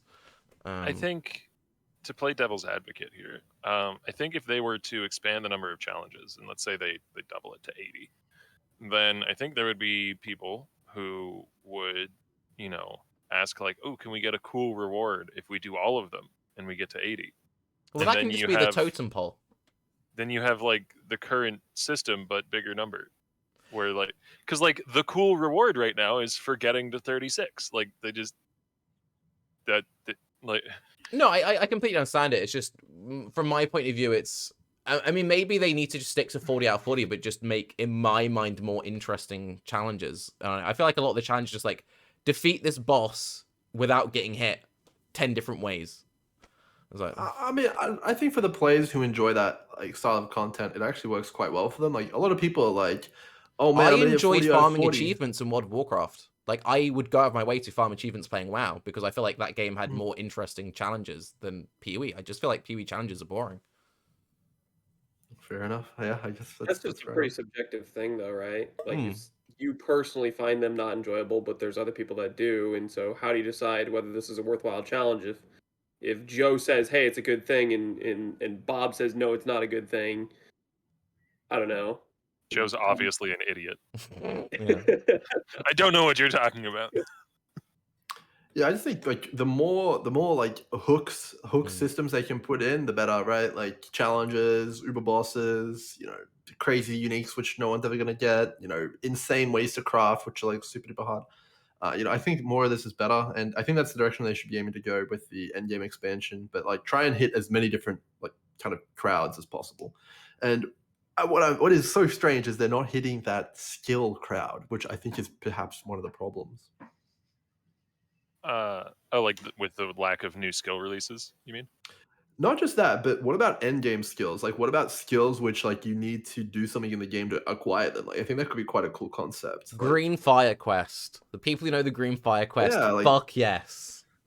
I don't know. I think that could be quite cool. Like, what about chase So- support gems, which enable builds, kind of like how Empower and Enlighten do, but like on a much more like kind of challenging degree. But you had to like do a boss to unlock it or get it. Like that's the kind of stuff which I think they need to probably have to branch out to increase like the interest in the end game and make Tarke want to go farm Maven so he can do this cool new build.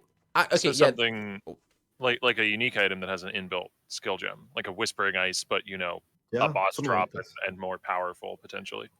Well, yeah, I mean, Omniscience and Ashes is a good example. I don't condone making those super rare, by the way, but they do have that effect, right? Because people on SSF are going and they're farming 100x arcs for this amulet. So yeah, using something like Green Fire or using like Mage Tower as an example, people who didn't play WoW back when it was still a decent video game. So basically be a system where it's like you have this challenge, and if you got to the end of the challenge, you'd get some kind of cosmetic or whatever. If, for example, like the way that Maven worked was, if you defeat Maven, you then get to turn one of your gems into a woke gem, I would farm the hell out of Maven and SSF. And that would be, for me, a fun thing of realistically killing like 50 times, turn all of my gems into the woke version. But from the point of view of, I will run you until maybe you drop a gem that I'm interested in, that doesn't appeal to me as a player. I mean, this is a different discussion. This is like the badge of honor system versus drop table system, right? Yeah. That's like a completely different can of worms. But yeah, I'm just saying, I think that there probably needs to be more hooks in the end game for more different types of players. That's what my point was. I mean, Yeah. we don't even need to make new ones. Just like make Starforge good again, please. We could take some of the pre-existing ones. I mean, this is a dead horse that I've been beating for a while now, but I really think they should give some of the less loved uniques, things like Starforge and Disfavor, and there's probably others that I can't think of right now. Like give them much more identity. Even if they don't want to buff their numbers back to where they were before, like just make them interesting and powerful through some other means. I want a prestige system in PoE. I've decided that's what I want. Yeah, I mean, like, look, okay, so I think that any of these systems could be a good idea. Like, I mean, like maybe there's like a prestige system for items where you get two uniques and you can smash them together and it gets 10% stronger, right? And then some absolute lunatic can get a 10 mage blood stack where he's combined 10 mage blood and stuff like that. It doesn't But have it's to be kinda power. like- See, this is rich me, Grim. Right? You're filth, whereas I'm an ethical gamer. I don't need my items to get 10% stronger. Just make it cool. Make it Green Fire. Yeah, I mean, you could do that, but like, Fair. Upgrading Awakened Gems is just 10% stronger, right? Yeah, and I like that shit. But I don't know. Maybe I'm the wrong Number person to bigger, ask. better person. Yeah, but honestly, maybe that's the wrong approach because that's what created this environment where we need like so many insane stats at the same time, right? So I don't know.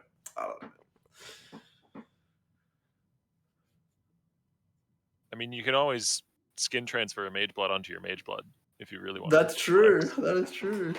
Yeah. That's just I mean, flex. actually, go ahead, Lance. I was gonna say this in terms of you brought up Ashes and Omniscience being too rare. I think I would much prefer them being strong and rare versus them being gutted items because I think one of the two was gonna happen, and we got they're still strong, but now they're really rare.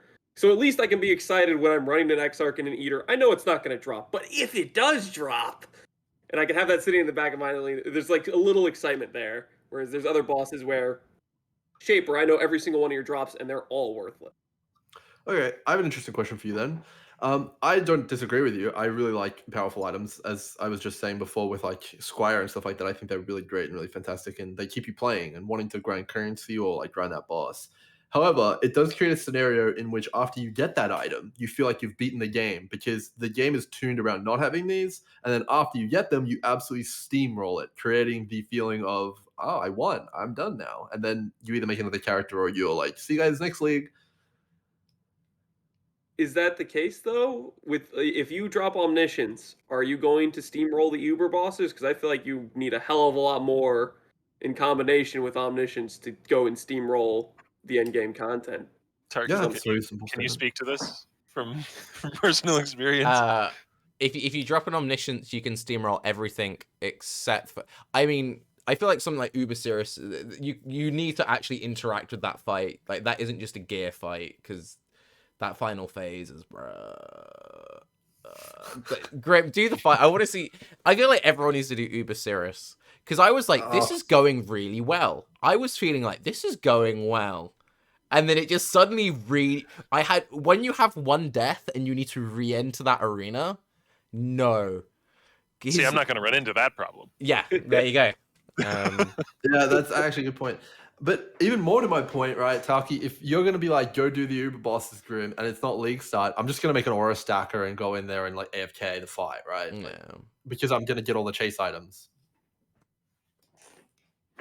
But Yeah, shouldn't that be the case though? If you're able to get this strongly geared of a character, I feel like you're putting that much into it, you should be able to steamroll it, right? Because you've reached the Yes. pinnacle of the strongest character.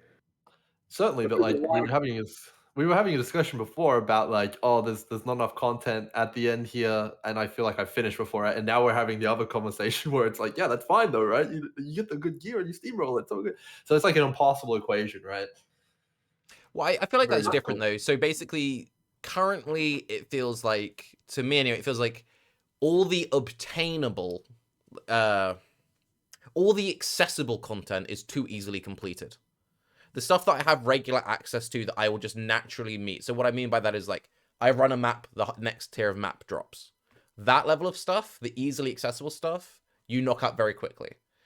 The stuff where it's like get an Uber Legion, like the amount of time it would take to get into that, or like farm up your sets, and that stuff is less accessible. And it's only really catering to that extreme power gamer. I don't know. I'm not sure I agree with that because we were having a massive discussion around how like the T16 maps are like incredibly rippy, the altars are incredibly accessible, but also incredibly like polarizing. So I don't know. There's just like I feel like honestly, the main thing I'm taking away from here is the game is too condensed, and the difficulty is like super spiky in that condensed gameplay. That's from my perspective what I see. Yeah, I feel like you can't have it both ways, right? If it's too easy to progress content, but it's also is the content too hard or is it not too hard? Mm-hmm. Well, it's just about having a steady difficulty curve. I feel like Yeah, I that's a think complaint yeah. people have had with Path of Exile for years and years and years. And I feel like Arch Nemesis is a great example of that. It's like you blast through 90% of the map, no problem, and then it's just that one rare where you're like, whoa, this guy is special. And then you get past that one roadblock, and then you go back to face rolling everything. Yeah.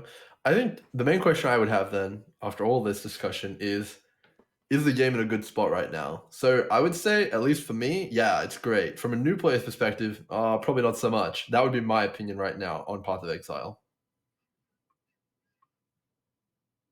How do we know if it's not good? Well, okay, for my thought process, I feel like I'm not a new player, so I can't really know. But if I were to guess, I would say um, the campaign's too hard for a new player type of thing. I think the scaling there is like it gets so punishing so early, and then you have the people who just quit in Act 1, right?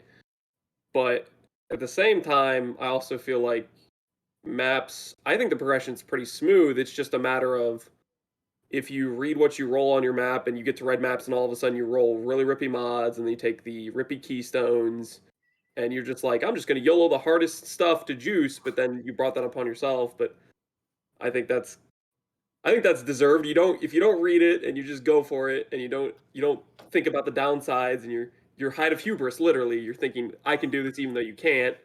Um, I think that's fair to die to that. I would agree with Grim in the sense that I feel like the early game is very inaccessible to new players. And I think that Path of Exile is doing, like, while I've spent a lot of this podcast complaining about, I feel like I'm hitting the barrier. Again, those first 3 weeks of the league, I've adored. I've had a lot of fun. I just want to have that fun for longer. I just want more stuff there. I think Path of Exile for someone like me is in a good spot. I do think that GGG kind of needs to decide who their target demographic is, because if you ask me who is the target demographic for Path of Exile, I couldn't tell you. I don't know who they're trying to target with each patch. I couldn't tell you who they were trying to target with 318. I feel targeted, honestly. With Sentinel League, I feel targeted. And In the a Atlas good stuff. way? In a good way. I feel like Okay. the patch was very good for me. I enjoyed it a lot and I had a blast. It was one of the best ever, especially the league. Is that because of like the new hideout decorations and stuff they've been adding? Oh, I love them, man. Yeah, so good. The new MTX. Nah, it's the depth and the complexity of the league mechanic. I think that it really nailed it there. But I mean, I think that's a widely accepted opinion, though, among the community. Everyone loved the league mechanic, so I don't necessarily think that speaks too much to targeting and demographics or anything like that. I think everyone likes it. So yeah, They just did a good job on the league mechanic, right? yeah. Okay, what Should on this go point, ahead. because someone said in chat, their goal is to keep returning players around for longer. Do you feel like you say you feel like you're the target demographic? Do you think you'll play this league longer than you would have last league, Ron? Okay, so if I wasn't a content creator, I'd be done by now. I hit 100, my character's done, I've done most of the content, I've figured out the lead mechanic, I would probably be done, but I am going to roll another character because, I want to get ready for the next league, I want to like explore some more builds, I want to make some strategies for people who are still struggling and stuff like that. So I'm going to keep playing, but if I was like realistically not a creator, I can honestly say 3 weeks probably would have been like, yeah, I'm done. So you agree with me that you feel like you hit a wall around week 3 and you're kind of like, now what? Yeah. Octavian and Lance, do you have that similar sort of thing? If you weren't content creators. I would keep. So you go first, Octavian. Oh no, you're the guest. Guest first. Okay. Um, my fun for PoE is always creating new builds and stuff. So as long as there's something else I want to try in terms of making a build, I'll keep playing, even though if I've done all the content or whatever I want to see, can I do that content with this other thing I've thought in my head? And so right now I still have builds in my mind I want to play, so I'll probably keep playing. That being said, specifically because there's no balance changes, there's no new skills, my pool of next build I want to play is way more limited than usual, and I think I'll probably burn out sooner than I have in past leagues because I'll have less things I want to try or do. Octavian? I am still pretty darn hyped to play Path of Exile at the moment. And I think it's mainly like right now it's because of the Uber bosses. I don't actually think mechanically I'm not a very strong player. I like to think I know Path of Exile pretty well, so I'm decent at like putting together powerful builds that can handle content. But the Uber bosses just kind of give even powerful builds the middle finger, like you were saying earlier. Like Uber Cyrus, unless you're playing like an aura stacker at the highest level of gear, you don't ignore that. You have to engage with those mechanics. But I want to still like try. I want to try and tailor a build to a particular Uber boss and bring it down, and then like maybe I'll die and then I'll have to do it again. And that really long-term grind with the possibility for extreme failure because I'm playing in hardcore is compelling to me. I can certainly see how it wouldn't be compelling to quite a lot of people, but I find it compelling. Yeah, I mean, I think that's pretty good. And I just want to point out that obviously, like with my statement, I've probably got considerably higher playtime than most people in the league, right? AFK So time. if you like AFK time, if you divided my time by like a factor of 3, now suddenly like 3 weeks becomes 9, right? I think that's like an important thing to mention. And then if you like take away a bit of my experience, okay, maybe 9 becomes 15 weeks, and then suddenly it's almost the full league. So I think like for an experienced player who doesn't have as much time as me to play, this is like one of the best leagues, right? I just wanted to say that. Since we spent quite a long time on this, and I don't want to keep people here forever, let's get on to the Recombobbob talk, because I know that Lance was very keen to talk Recombobulators. Mm-hmm. And also, that's the thing. Is Recombobulators keeping you that staying power? Is that making you stick around for longer, Lance, do you say? That is definitely a big factor in making me enjoy the league way longer than I would have otherwise. Because I think it's another part of, okay, even though I don't have new skill balance, even though I don't have new skills, I have this crazy new thing that allows me to make builds that were previously impossible, where I could get mod affixes that enable builds that wouldn't be possible. And that itself says, okay, I can do something interesting. I can take this potato skill that normally wouldn't maybe be viable, and I can maybe push it to be viable because I can put spell suppress into a character that would have no access to spell suppress, and that means I have a chance at doing the uber bosses, right? Without spell suppress, no shot, no way. I'm dying every single time they do the shaper ball phase or the exarch ball phase. Spell suppress is mandatory for that survival, right? So I think it definitely prolongs my gameplay, and then it also is a very satisfying way to make yourself gear upgrades and whatnot, in terms of watching you take 2 items and just watching the line by line as it pops out, and you see the mod you want, the crap, my item's dead, or it's dead from the start, or it's just hits every mod, and you just get like this crazy adrenaline dopamine rush of a lifetime of how the hell did that hit? But I've done hundreds of them. Of course, one of them or a couple of them were going to hit, and then when they do, it feels really nice. I don't know. I'm completely addicted to recombinators. There's so many like knock-on effects of recombinators that are excellent. One of my favorite things about them is they help in stepping away from old influence even further. So like obviously the new influence and getting implicits and being able to roll for them on base items is really, really useful and makes crafting decent pieces of gear for every gear slot in a character a lot more accessible. But now with recombinators as well, you can get things like plus max power charges or whatever on pieces of gear, or level 4 enlighten, or recombinate on some fractured mods. So you can have this ostensibly uninfluenced piece of gear that has influence level of power on it in the form of multiple fractured mods or something like that. And then you can still add the new influence rolls onto that. So you don't need to fiddle around with like trying to get a weighting of 125 specific influence roll on your piece of gear and also good life and also suppression, because unless you're playing a niche build that really wants some old influence mod, usually you can just use a couple recombinators and then use the new influence to get something comparably powerful.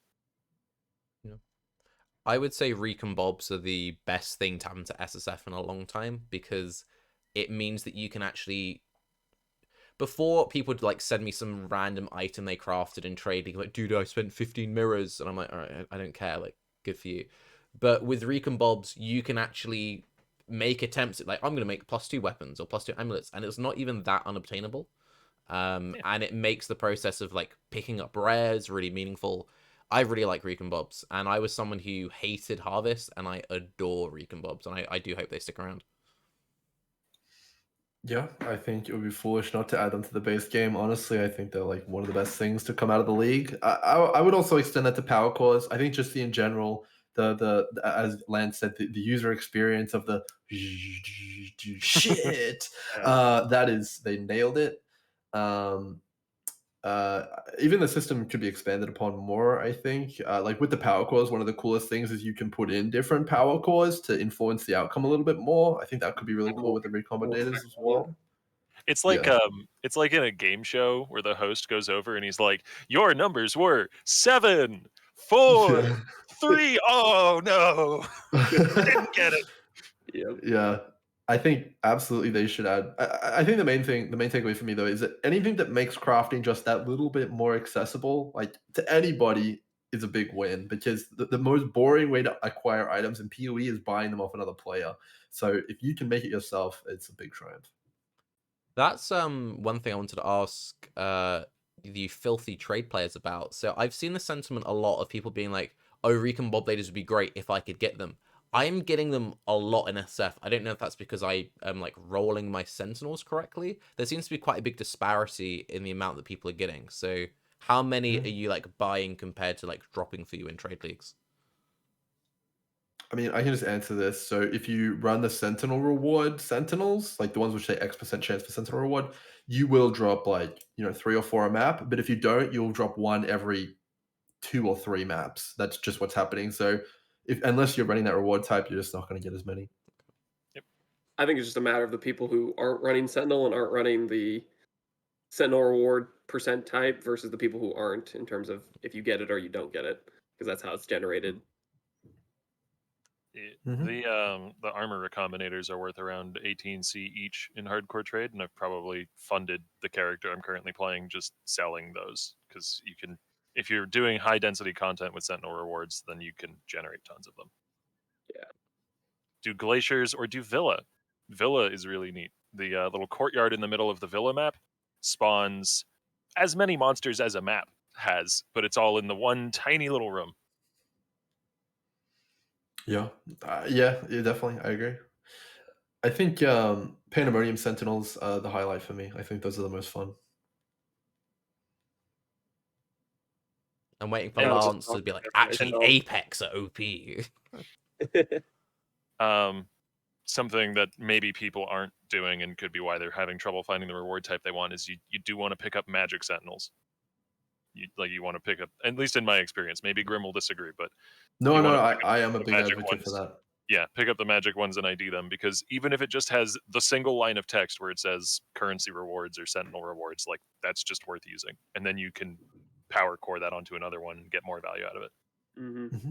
Read it. Get your purebred Sentinel reward bloodline going. Yeah, absolutely. Okay, I'm going to word this carefully.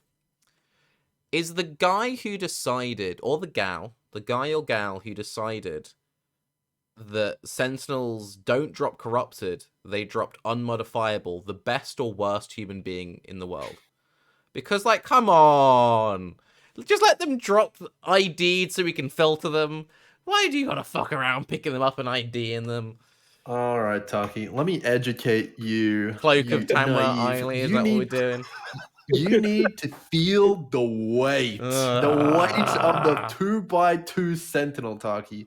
These are robots. You need to examine them and identify them in your hideout. You can't just see it on the floor. Come on, dude. Of course. You know what? All right. When I do my SSF reset, you know what I'm not going to fucking set up? The affinity on the Sentinel locker, because that shit is a scam. That is the biggest scam. So much storage. And you can only store 400 power cores too. Yeah, that's annoying. Actually, quite annoying. Yes. No, well, it's good apart from the storage and 30 the ID Sentinels stuff, isn't even like, it's not even like a day's play session. That's like Grimro blinks, and he's like, "Oh, okay, man." Look, I mean, okay, so like people, I don't think they should have scale with quantity. That's ridiculous. Like the amount that drops is just absurd when you do any sort of juice content. But yeah, hang on. Okay, Grimro, you've AFK'd for 1 hour. How many Sentinels have dropped? At least 69, man. At least. Yeah. You got an Atlas tree for your hideout strategy? Because that sounds pretty effective. Oh, dude, yeah, it's crazy, man. You just take both the Eldritch Keystones and Shadow Shaping and Singular Focus. Those are absolutely mandatory. And make sure you have some good bulkers on your friends list. And Oh, the the bulk, bulkers, yeah, yeah. you need the bulkers. Yeah. How many like protein shakes do you need to take a day to be peak bulker on TFT? Look, man, I actually don't know. I'd say at least 5, but like these people, I don't even know what they do. Like, because like, why do they need the They currency bulk, from doing man. that? Like, yeah, they bulk, but like, They Oh, why do they bulk even for want the to sake bulk? of bulking. Like, It's- what more do you it's- need? Number go up. It's only slightly related, but I have somebody who I've had on my friends list for like a year and a half now, who I added a long time ago because when I was playing in softcore trade primarily, I would buy bulk prophecies from him, and he hasn't been online since Navali was removed. Oh man, It makes me poor sad. guy. His Yeah. character name was Prophecy Man, and he's gone now. Wait, are you saying that Navali was on your friends list? No, Prophecy Man. No, it was Navali. Oh, okay, sure. Yeah. Just Yeah, killing no, the prophecy straight out of it. Oh my gosh. But like I don't know, that's just like it's an interesting way to play. I would never do it myself. Like the sextant rolling, the bulking. It's like okay, well, I mean, I guess they're making a ton of currency, but like why? Why would you want to play the game? Number go up. Maybe that's all they need. Yeah, maybe there's Maybe some other they incentives. are, how to word this carefully. Maybe they're collecting funds, perhaps Yep. on like a third party. Oh yeah, okay. That You know, that could be it. Yeah, maybe- That is possible. Yeah. Speaking of collecting funds to play video games, any of you guys played Diablo Immortal recently? No. No. I watched Asmongold play it. I don't know if that counts. And he's already like spent like what $360 or something like that. And I also watched the Bellula video. Look, the game looks good, right? Like No, it looks polished for a mobile game. It looks good, and the gameplay looks, like it's not too bad. But yeah, like the monetization is just egregious, and it's like an illusion, right? Games are an illusion, and as soon as like the illusion shatters, it's like, ooh, no. And the illusion shatters immediately in Diablo Immortal. I'll tell you that much, because like there's people who cheat in every game, but like when the cheating is that blatant and like they're just forcing you to cheat, it's like, ugh. That's my opinion. Don't like it. I was watching Ziz play through it with Tai Tai, and they beat a dungeon of some description that had like the Skeleton King, basically copy pasted from Diablo 3, that early boss, the Skeleton King. And then he got a notification where it prompted him to open the shop, and he was then allowed to buy a loot chest for like $2 or something because Yeah, he had beaten the Skeleton King because you boss. beat the Your boss, you reward. then unlock the Like, ability his- to buy the loot. Yeah, It's like, his bruh. reward was the ability to give Blizzard money. Yeah. Which, like, yeah, no, I have zero desire to play that game. After just that, why would I want to play it? Yeah, it's pretty tough, but like you have to like what I was trying to allude to before is like, we talk about like PoE and we like talk about how great like it is and all sorts of stuff like that, but there is like a dark side to PoE. It's has as much pay to win as Diablo Immortal in the shadows, and people use those systems, right? But we all sit here and we play and we talk about it. It's just fine, it's fun, right? I think it's just like that Diablo Immortal is just so in your face, right? Because it's basically the same thing. The game could be good, you can play through it, it'll be challenging, it'll be fun, but it's just too in your face. And to be clear, you're talking about RMT. Correct. Okay. Because since you weren't specific about it, I don't want people to get the impression that you're talking about stash tabs being equivalent to Diablo Immortal's pay to win. Not at all. I'm talking about RMT, people buying mirrors and stuff like that, because it just happens all around you. You don't see it, right? The dark crevices. Yep. The dark crevices. But yeah, I mean, I think the big difference is that like, while they may not have eradicated it, and probably they never will because it's an ongoing problem that's impossible to fully solve, GGG is trying to get rid of, RMT. Okay. They're the RMT shop themselves, That was a right? good face grip. It's not a topic I'm very well versed on, I'm gonna admit, because it doesn't happen in hardcore trade. But like, it's the difference between law enforcement that's actively trying to like deal with criminals and law enforcement that's like working with them basically. Yeah, Wait, hang on. that's why I talk Whoa, about the. just quickly. So you're saying that we want to have a talk about the American police force? Is that where we're going with this? Oh my goodness. I think you want to be able to upload this to YouTube, so Right. probably not. Okay. I mean, that's just what I'm saying there, right? Like, it's like the same thing. Like, they probably have the similar amount, but it's just like whether or not it's condoned or not. And then obviously in Immortal, it's fully condoned and encouraged, which makes it a bit gross, right? Well, very gross. Yeah. I will say, ignoring the monetization, which is the only reason that game exists, I found the game itself just mid. Like, it was one of the most average, forgettable experience. I downloaded it yesterday. I was like, I'll just play it just so I can talk about it today on Baeclast. I went through the prologue. It's just everything about it is just so whatever. You basically get like a very handrail experience. You go through this little tutorial. You can straight up just walk past all the monsters. They barely damage you. And this isn't just like, oh, it's a mobile game, it has to be trash. There are some really good mobile games out there. If you want to play an ARPG on your phone, Titan Quest Mobile is amazing. Would highly recommend it. I actually think Titan Quest Mobile is a smoother experience. I think the Pee-wee Mobile demo I played back in 2019, granted, when me and Octavian played it, our hands set on fire because the phone was molten lava. That played smoother than Diablo 3. Do you mean I wonder if Diablo that's the Immortal? case. Yeah, well, it's the same game. I'm sorry, it's Diablo 3. Gotta start asking that- yourself, can my phone run PoE mobile? Oh, I mean, it depends. Do you need a heating bill? Like, my hands were uncomfortably warm. Like, Look, no one take me as a Diablo Immortal defender here because like I haven't even played it. That's how much I care about this game. Like I'm not interested in it because it's so pay to win. But I think for the intended audience that they designed the game for, they kind of nailed it. Honestly, like it's designed to be playable by anyone, including your grandma and maybe even your dog, right? So like the boss fights which I've seen, they did seem like they had mechanics. Like it did seem like if you didn't do them, you could theoretically die. Like the uniques that they have, okay, so they've got some interesting effects when you use them correctly. They've got multiple different power systems. The progression seems relatively smooth, and I don't know. There seems to be a lot of content there. Maybe the combat's a little one-dimensional, but the general consensus does seem that it's like got reasonably good gameplay, and Belial was also praising that in his video. So I think for the demographic they're designed for, it's not actually that bad, but yeah, obviously the monetization. But Yeah, I think it's just that, like, in my opinion, that level of aggressive, in-your-face, pay-for-power monetization undercuts any other good thing they did. yeah, I would agree with that.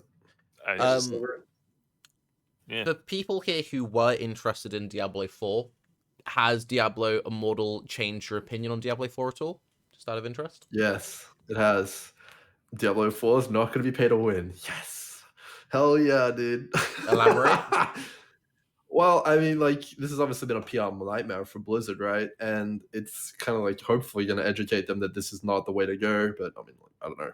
That'll be determined by how much money they end up making off it. But Yeah. in an interview with the lead, the developer for D4, they said that you could not buy power in D4. And I think this is probably only going to reinforce that decision. So if anything, it's made me more excited for D4 because it seems like they understand how to make a game, and like the polish is reasonably high in Diablo Immortal. So I'm hoping D4 is going to be even better. Go on, Lance. I can see your mouth twitching away there. Yeah, to me, I don't know. I don't really know much about Diablo Immortal besides watching it a little bit, and it just kind of looked like a watered down version of D3. So to me, it just didn't seem good at all. But then again, I didn't really watch that much content, so it doesn't get me excited for D4 because I'm like, if it's gonna be, I guess Grim had a very different perspective. He thought it looked like it was actually well polished, so maybe I'm just completely out there and I need to watch more gameplay of it. But it doesn't get me Well, excited for D4 It necessarily. depends if you look at it as a PC game or a mobile game, right? Because I think that's like the key point, right? Because like mobile But games, do you obviously, actually like play mobile games, though? I do play mobile games. Yeah, surprisingly, I know. Okay. Right? Well, no, because just the reason why I say that is I've seen a lot of people being like, "Oh, for a mobile game, it's good." I'm like, "Oh, what mobile games do you play?" And they're like, "Oh, I don't." I'm like, "Well, then you don't really have an opinion. You're just surprised that it functions." You know? Yeah. I mean, like, Yes. I don't. I don't think the PC port was really planned, right? Everyone's saying that it's running on an emulator on PCs, which sounds about accurate, right?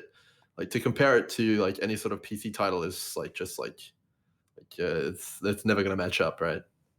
I don't know. It just, I feel like it's a quick cash grab that's going to be irrelevant very quickly. Sort of like, you guys remember Blades, Elder Scroll Blades? Mm-hmm. Nope. I What's mean, that? It was in the news cycle for all 2 minutes. Yep. yeah, it was a. I mean, I don't know if the "what's that" was sincere or not, but it was a mobile game that Bethesda put out with Elder Scrolls paint slapped over some garbage mobile gameplay, and they made as much money as they could in a month or two while it was relevant, and then it got consigned to the junk heap. Hmm. Yeah, I mean, 300 million signups. So 330 million, 30 million signups. So I don't know what percentage of those players would you say are going to leave within a week of the pre-registrations? More than half wouldn't I would surprise me. say probably 310 million. 310 million to 30 million. True. Well, if Wait, more did you than say half, 330 or did you say 30? it's 30 million. 30 Oh, of million 30 is how much they million, I have. would say 28 million. I So would they say still 30 got two. million. You would say all 30 million. Yep. Okay. Well, I mean, if all 30 million, it's a complete flop. But like, I guess that's how you have to look at it, right? So if like half leave, it's still one of the most successful titles of the year, right? Like I don't think PoE has anywhere close to 15 million users, right? So I I don't mean, know. that It's doesn't just like even sound like that much. Like, how much does like Call of Duty Mobile and all that stuff get? That seems. I'm surprised. I would have expected it to be There's a like a much mobile. bigger number. There's a mobile Call of Duty. Yep. there is, yeah. Same with like. I mean, all the battle What is royales are on mobile now. Fortnite? Like, yeah, there's like Genshin Impacts on mobile as well. My girlfriend plays that sometimes. It's like, okay, you know, mobile games are here to stay, right? It's just about What? like, yeah. Everybody has a phone, right? Not everybody has a PC. Mobile games don't have to be synonymous with garbage, in-your-face, oppressive monetization systems. They don't have to be. Did you know that Vampire Survivors is basically like a one-to-one ripoff of a mobile game? I actually didn't know. Yeah. The problem, Octavian, with mobile games is that you like the actual competition, like the market is so focused on free to play. If you were to release a paid title, you would need to have so much marketing and so much clout behind that title to even stand a chance, right?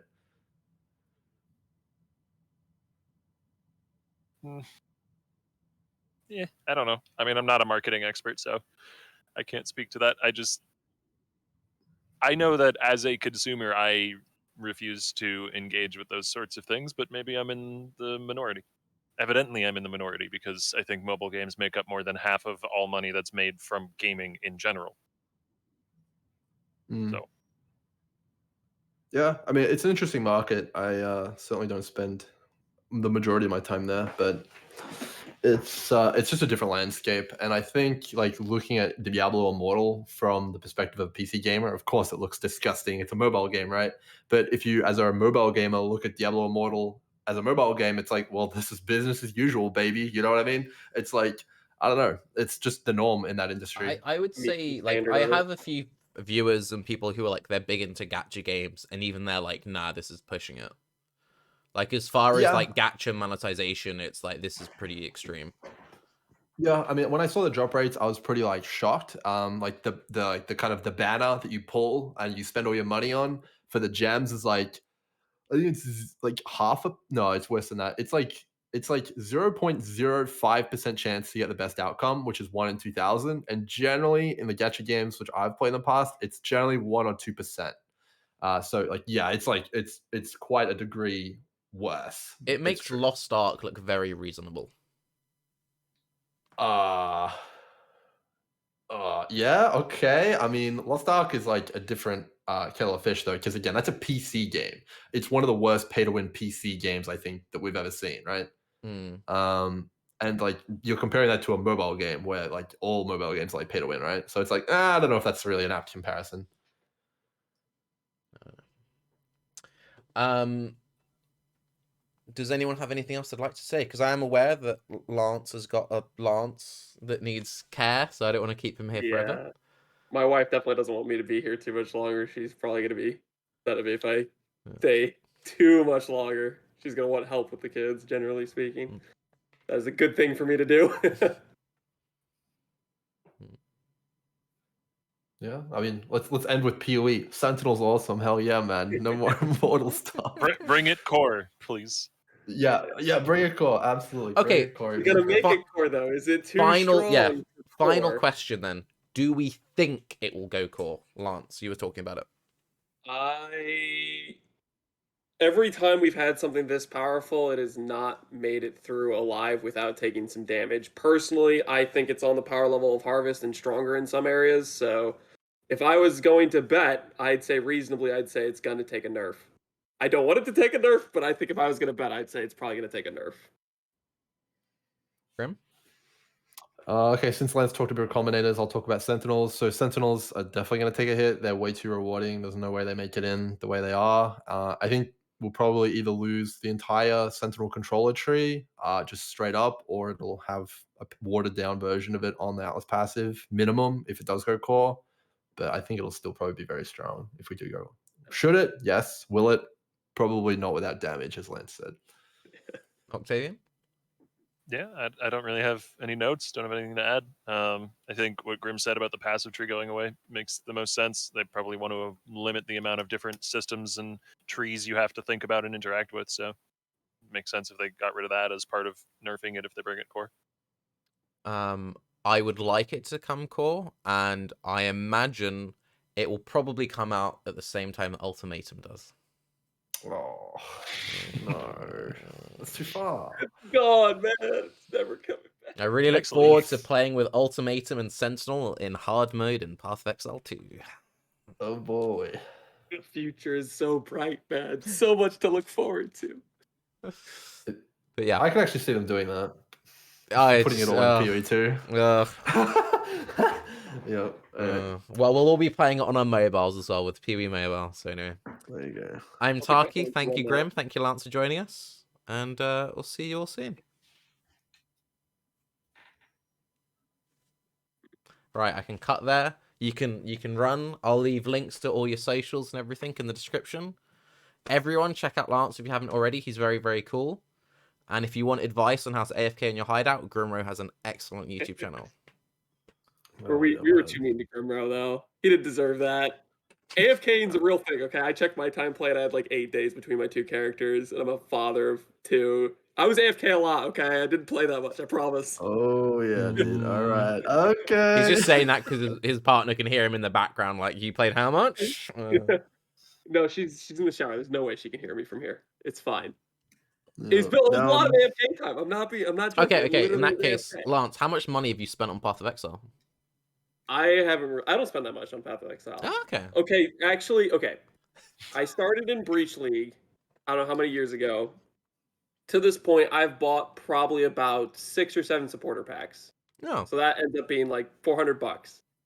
But in my defense, it's like I could have bought 10 different games and not played as much as I've played Path of Exile and spent more money. And I don't know. I usually buy a supporter pack every other league or every other 3 leagues or something like that. Is what I end up doing. But That's pretty. Yeah, I mean that's over. Breach League was 6 years ago. That's not that unreasonable. Diapers aren't free, man. I gotta stop buying supporter packs. Right. They'd be costing money. So. Hell yeah. For the Everyone in record, the you can comments just is- go at any point, because I will keep you. As Octavian well knows, I will keep you here. It's okay if I go. Okay. Yeah. All right. Thanks for joining us, Lance. Bye. Thanks for having me, guys. I had a lot of fun. Hopefully, I didn't say too many potato things. Nah, you're good. Yes, take care. So, Octavian, use any Greek yogurt recently? No. It's okay, Grim. Don't worry about it. Okay. You're gonna have to defend me in the comments of your video. I'm not a Diablo Immortal stan. I promise. I Yes, you hate are. that game too, man. Oh. Oh, hang on. I'm Grimro now, apparently. The takeaway of this podcast is that all that you do, Grimro, is you AFK and hide out playing Diablo Immortal. Oh yeah, that's wow, you caught me. While No, absolutely bulking not. on TFT. Bulking, yeah, man. I can't get over how unpleasant that sounds. Bulkers, yeah. Hey, Dude. can we take a break between this and the next map? I need to go bulk real quick, man. Did bulk up? No, it's yeah. If only they added an auction house, Octavian. That'd be great, wouldn't it? Yeah, sure. Look, Well, I feel like I'm you fine. play trade? I do, You play yeah, trade, sort of. man? Technically, yes. I trade with people. There's like 7 of us. Oh, okay, maybe not so much for hardcore then. No, It's a like very every intimate trade it's a experience. great experience whenever I'm trying to craft a piece of gear on stream, because either I'm trying to craft something relatively mid tier, so chat will just be like, just go buy it, and then half the time I have to go open trade, type in what I want, and show them it doesn't exist, it's not there, or they'll be like, just go to TFT and buy this harvest craft, and I go to TFT and the last post was 3 days ago. Oof. Yeah, that's rough. And that last post was Octavian saying, "Has anyone got this thing?" Oh no. Yeah, okay, maybe not so much on hardcore then. Makes sense. Why are you the last? You're the last holdout for going to SSF. Whoa, holy shit, earthquake. What's that? I just don't. I don't know. SSF is fun now and again, but I like being part of an economy. As much as I joke about hardcore trade not having a lot of players, like there's enough trade and players going on that it does feel like, I can say I'm going to do this farming strat, and then I can make a certain amount of a currency per hour, and then I can leverage that currency for whatever I need. It's just a slower, less consistent process, but it's still certainly way more consistent than solo self-found. I mean, honestly, you don't need that many players. Like, I haven't played trade in a long time, but I have done a couple of private leagues here and here. And just having like 3 dedicated players in a private league focusing on different things, you'd be surprised at how much access you have to league mechanics. Yeah. Yeah, that's actually very true. It's like I basically just have to, any piece of gear that I want to get that's like at all sort of specific or top end, or even like a mid high end piece of gear, I have to craft myself, but I can usually buy the materials to craft it. Like I can buy resonators and fossils and essences, and trade chat is actually like a thing I use in hardcore trade. Like most people who play at high level in hardcore trade sit in trade chat and will like sell harvest crafts or something. And I have trusted people with pieces of gear that I've dumped like 20-30x into, and I have never once been burned. Yeah, I think it's. I remember back in the day, like hardcore trade was the place to be, and it's just so weird how it's kind of like gone so different. I guess it's because a lot of the streamers left and their communities kind of leave with them.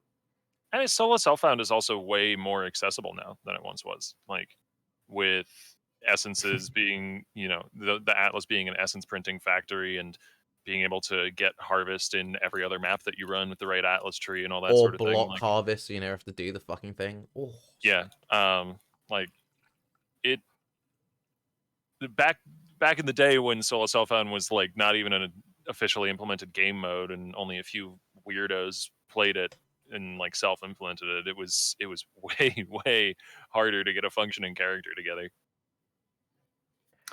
Yeah, I think we discussed. Well, I think I discussed this at least a while back. But like, do you think that hard mode is going to further fragment that playbase? Are you going to play hard mode, Octavian? Hard mode, hardcore trade?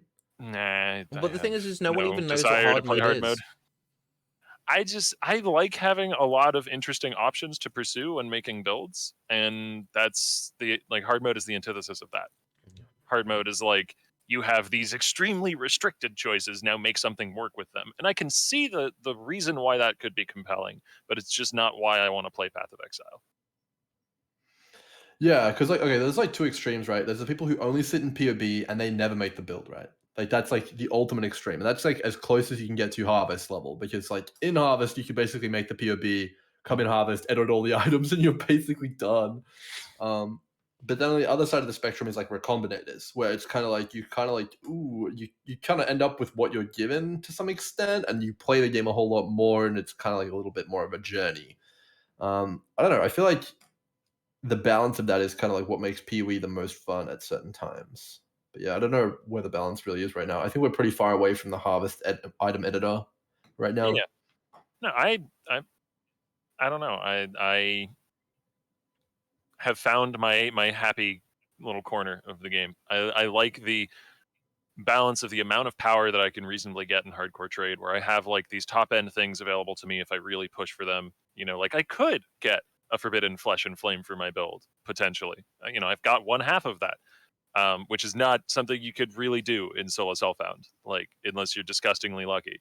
But I'm not gonna just get those on, you know, in like week 1 because there's enough players that it gets brute forced. Basically, it's a nice middle ground. Yeah, I would be happy. I just need something just I need something just slightly more in between. Trade is too quick for me. Private leagues were fun for a minute, but I found those too quick as well. I have the most fun in just that initial start. Like I think the most fun I've had this league was it's like when I got my Omni and I was like, okay, I'm gonna respec my build to Omni.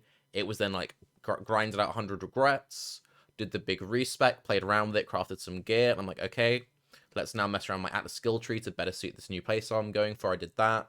And then I spent like 4 or 5 days tinkering with like trying out different trees, some going more defensive, some going more movement speed based, crafting a couple of gear pieces. And then once I had the perfect porridge, it's kind of like, I think a good example of this is I'm the sort of person who, back when I used to play hardcore trade and stuff like that, or like big trade league environments, I would plan my build, I would buy all the items. Once I equipped all the items, I ran the map and the build worked. I'm like, okay, delete that character.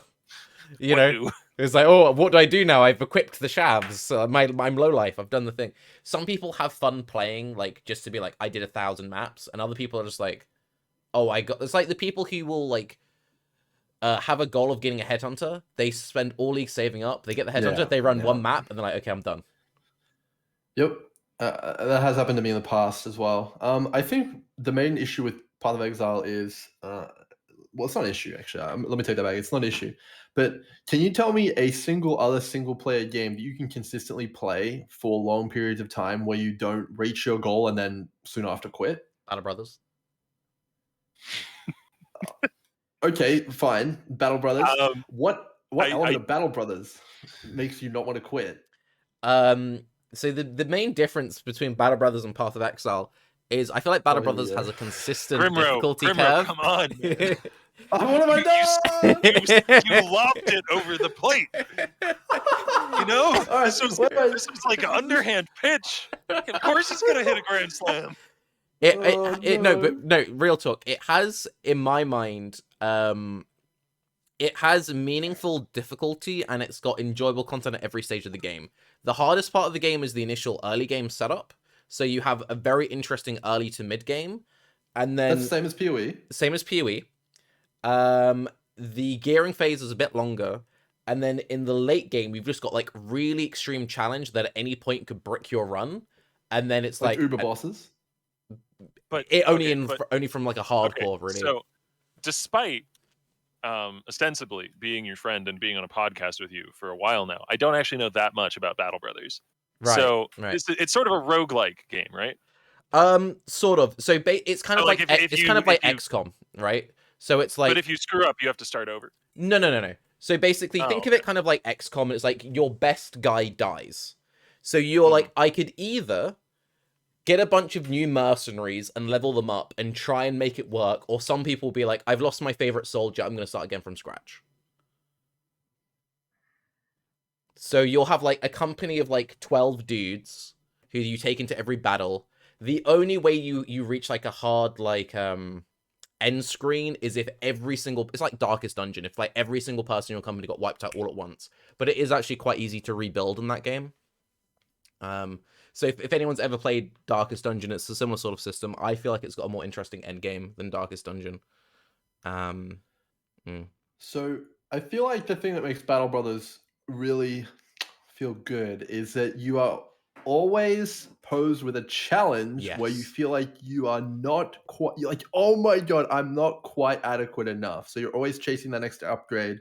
But it's never so challenging that, well, in a lot of cases, unless you play on the insane difficulties, that you feel frustrated, right? You're on the knife's edge at every point, and it's that balance which creates the need to want to constantly keep playing and get better and better and better.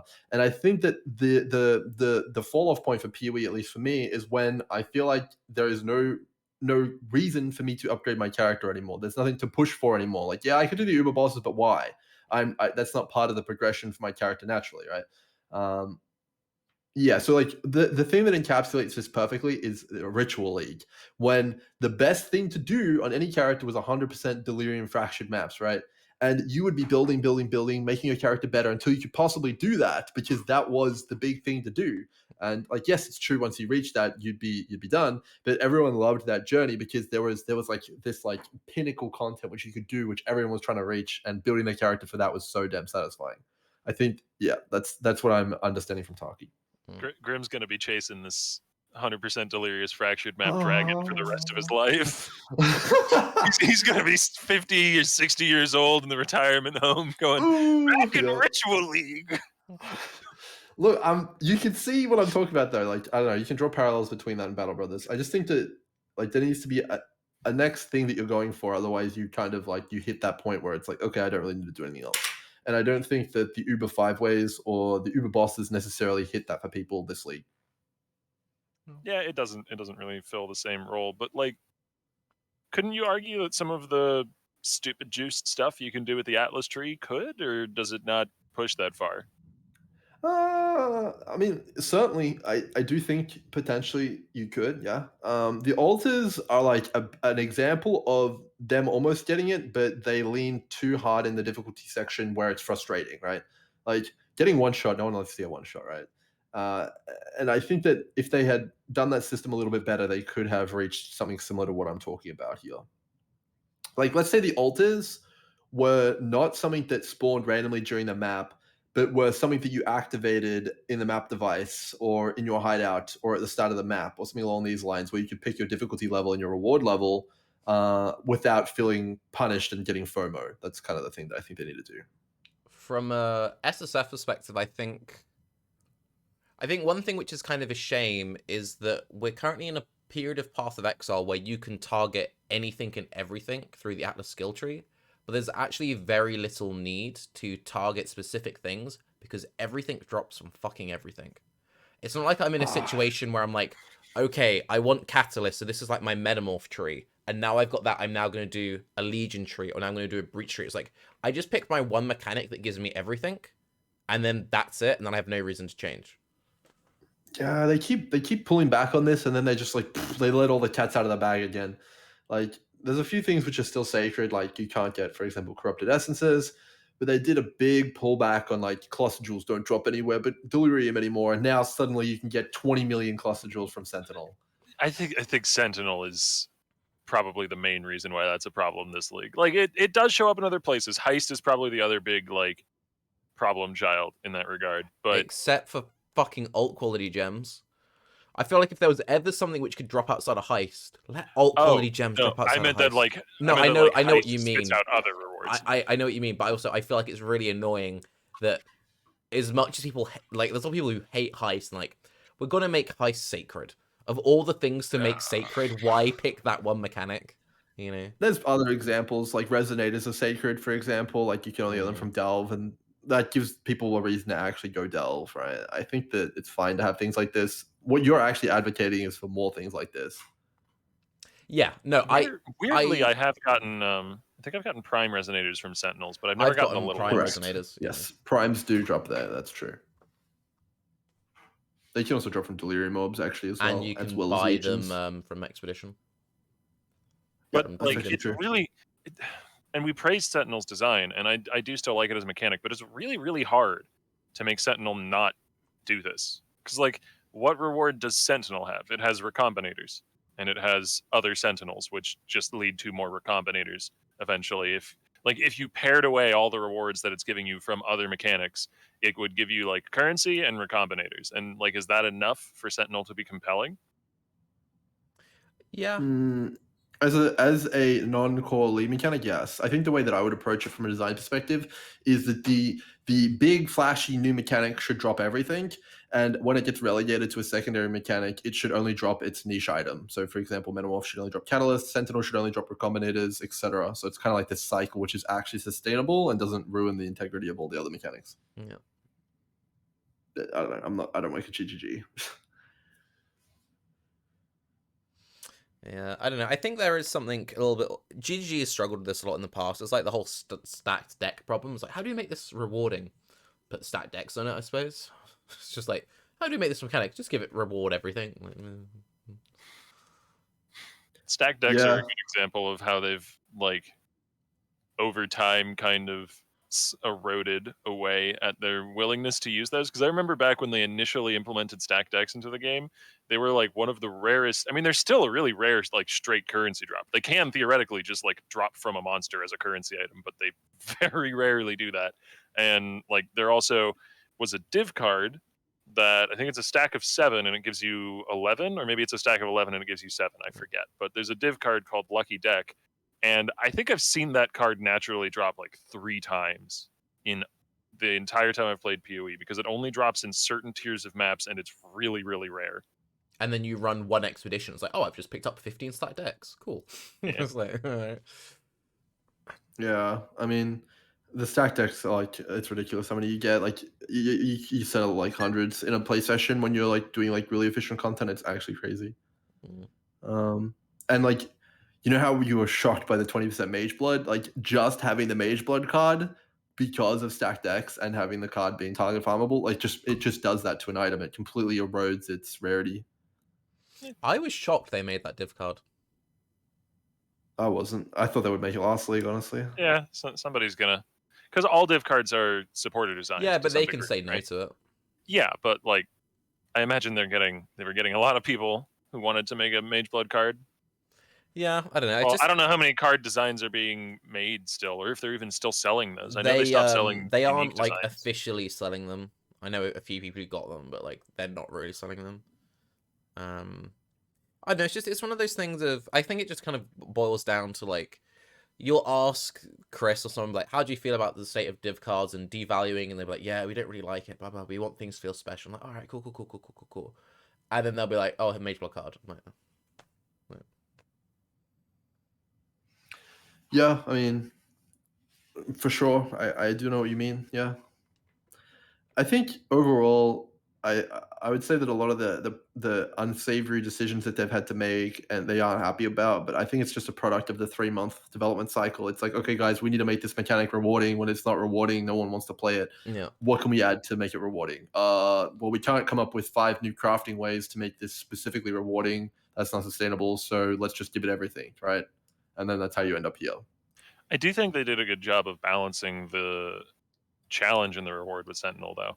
Like it spits out tons of shit, but like It's tricky. the monsters are disgustingly tanky. Yeah, yes, you can get to the point where you overpower them and one-shot them anyway. That's kind of goes without saying in PoE, where you can get builds with literal hundreds of millions of DPS. But if you're back down on Earth playing your common or guard and average build, a Apex or Stalker empowered rare monster with a couple Arch&M mods and an Essence on it is tanky as all hell. Yeah, absolutely. Certainly very tanky. I agree with that. I also quite like how, like, even with like the Glacier and like Cemetery strats people do, they just like go in, pop their Pandemonium and leave and stuff like that. That there's quite a lot of risk in, modern day PoE just like running through a bunch of mobs and not doing anything to then activate your big Sentinel. Oh yeah. Oh yeah. How many deaths did you So say much you've so- had to just that setup, Grim? Oh, I couldn't get to 100. Like I was doing the like trying to set up the Pandemonium Sentinel stuff. I would just die like every 3 or 4 maps. It's like awful. And I was like, screw this. I'm gonna try something else. And that's when I stumbled across a viewer who told me that legions you can empower all of them while they're in stasis, and it retains that. And it's like, okay, well, that's just the best way to use the Pandemonium Sentinel, and I've been doing that ever since. It's just broken. So yeah, that's much safer. Yeah, I just got like the Yeah. dugout. That's it. So, got any strong opinions on Battle Brothers, Grim?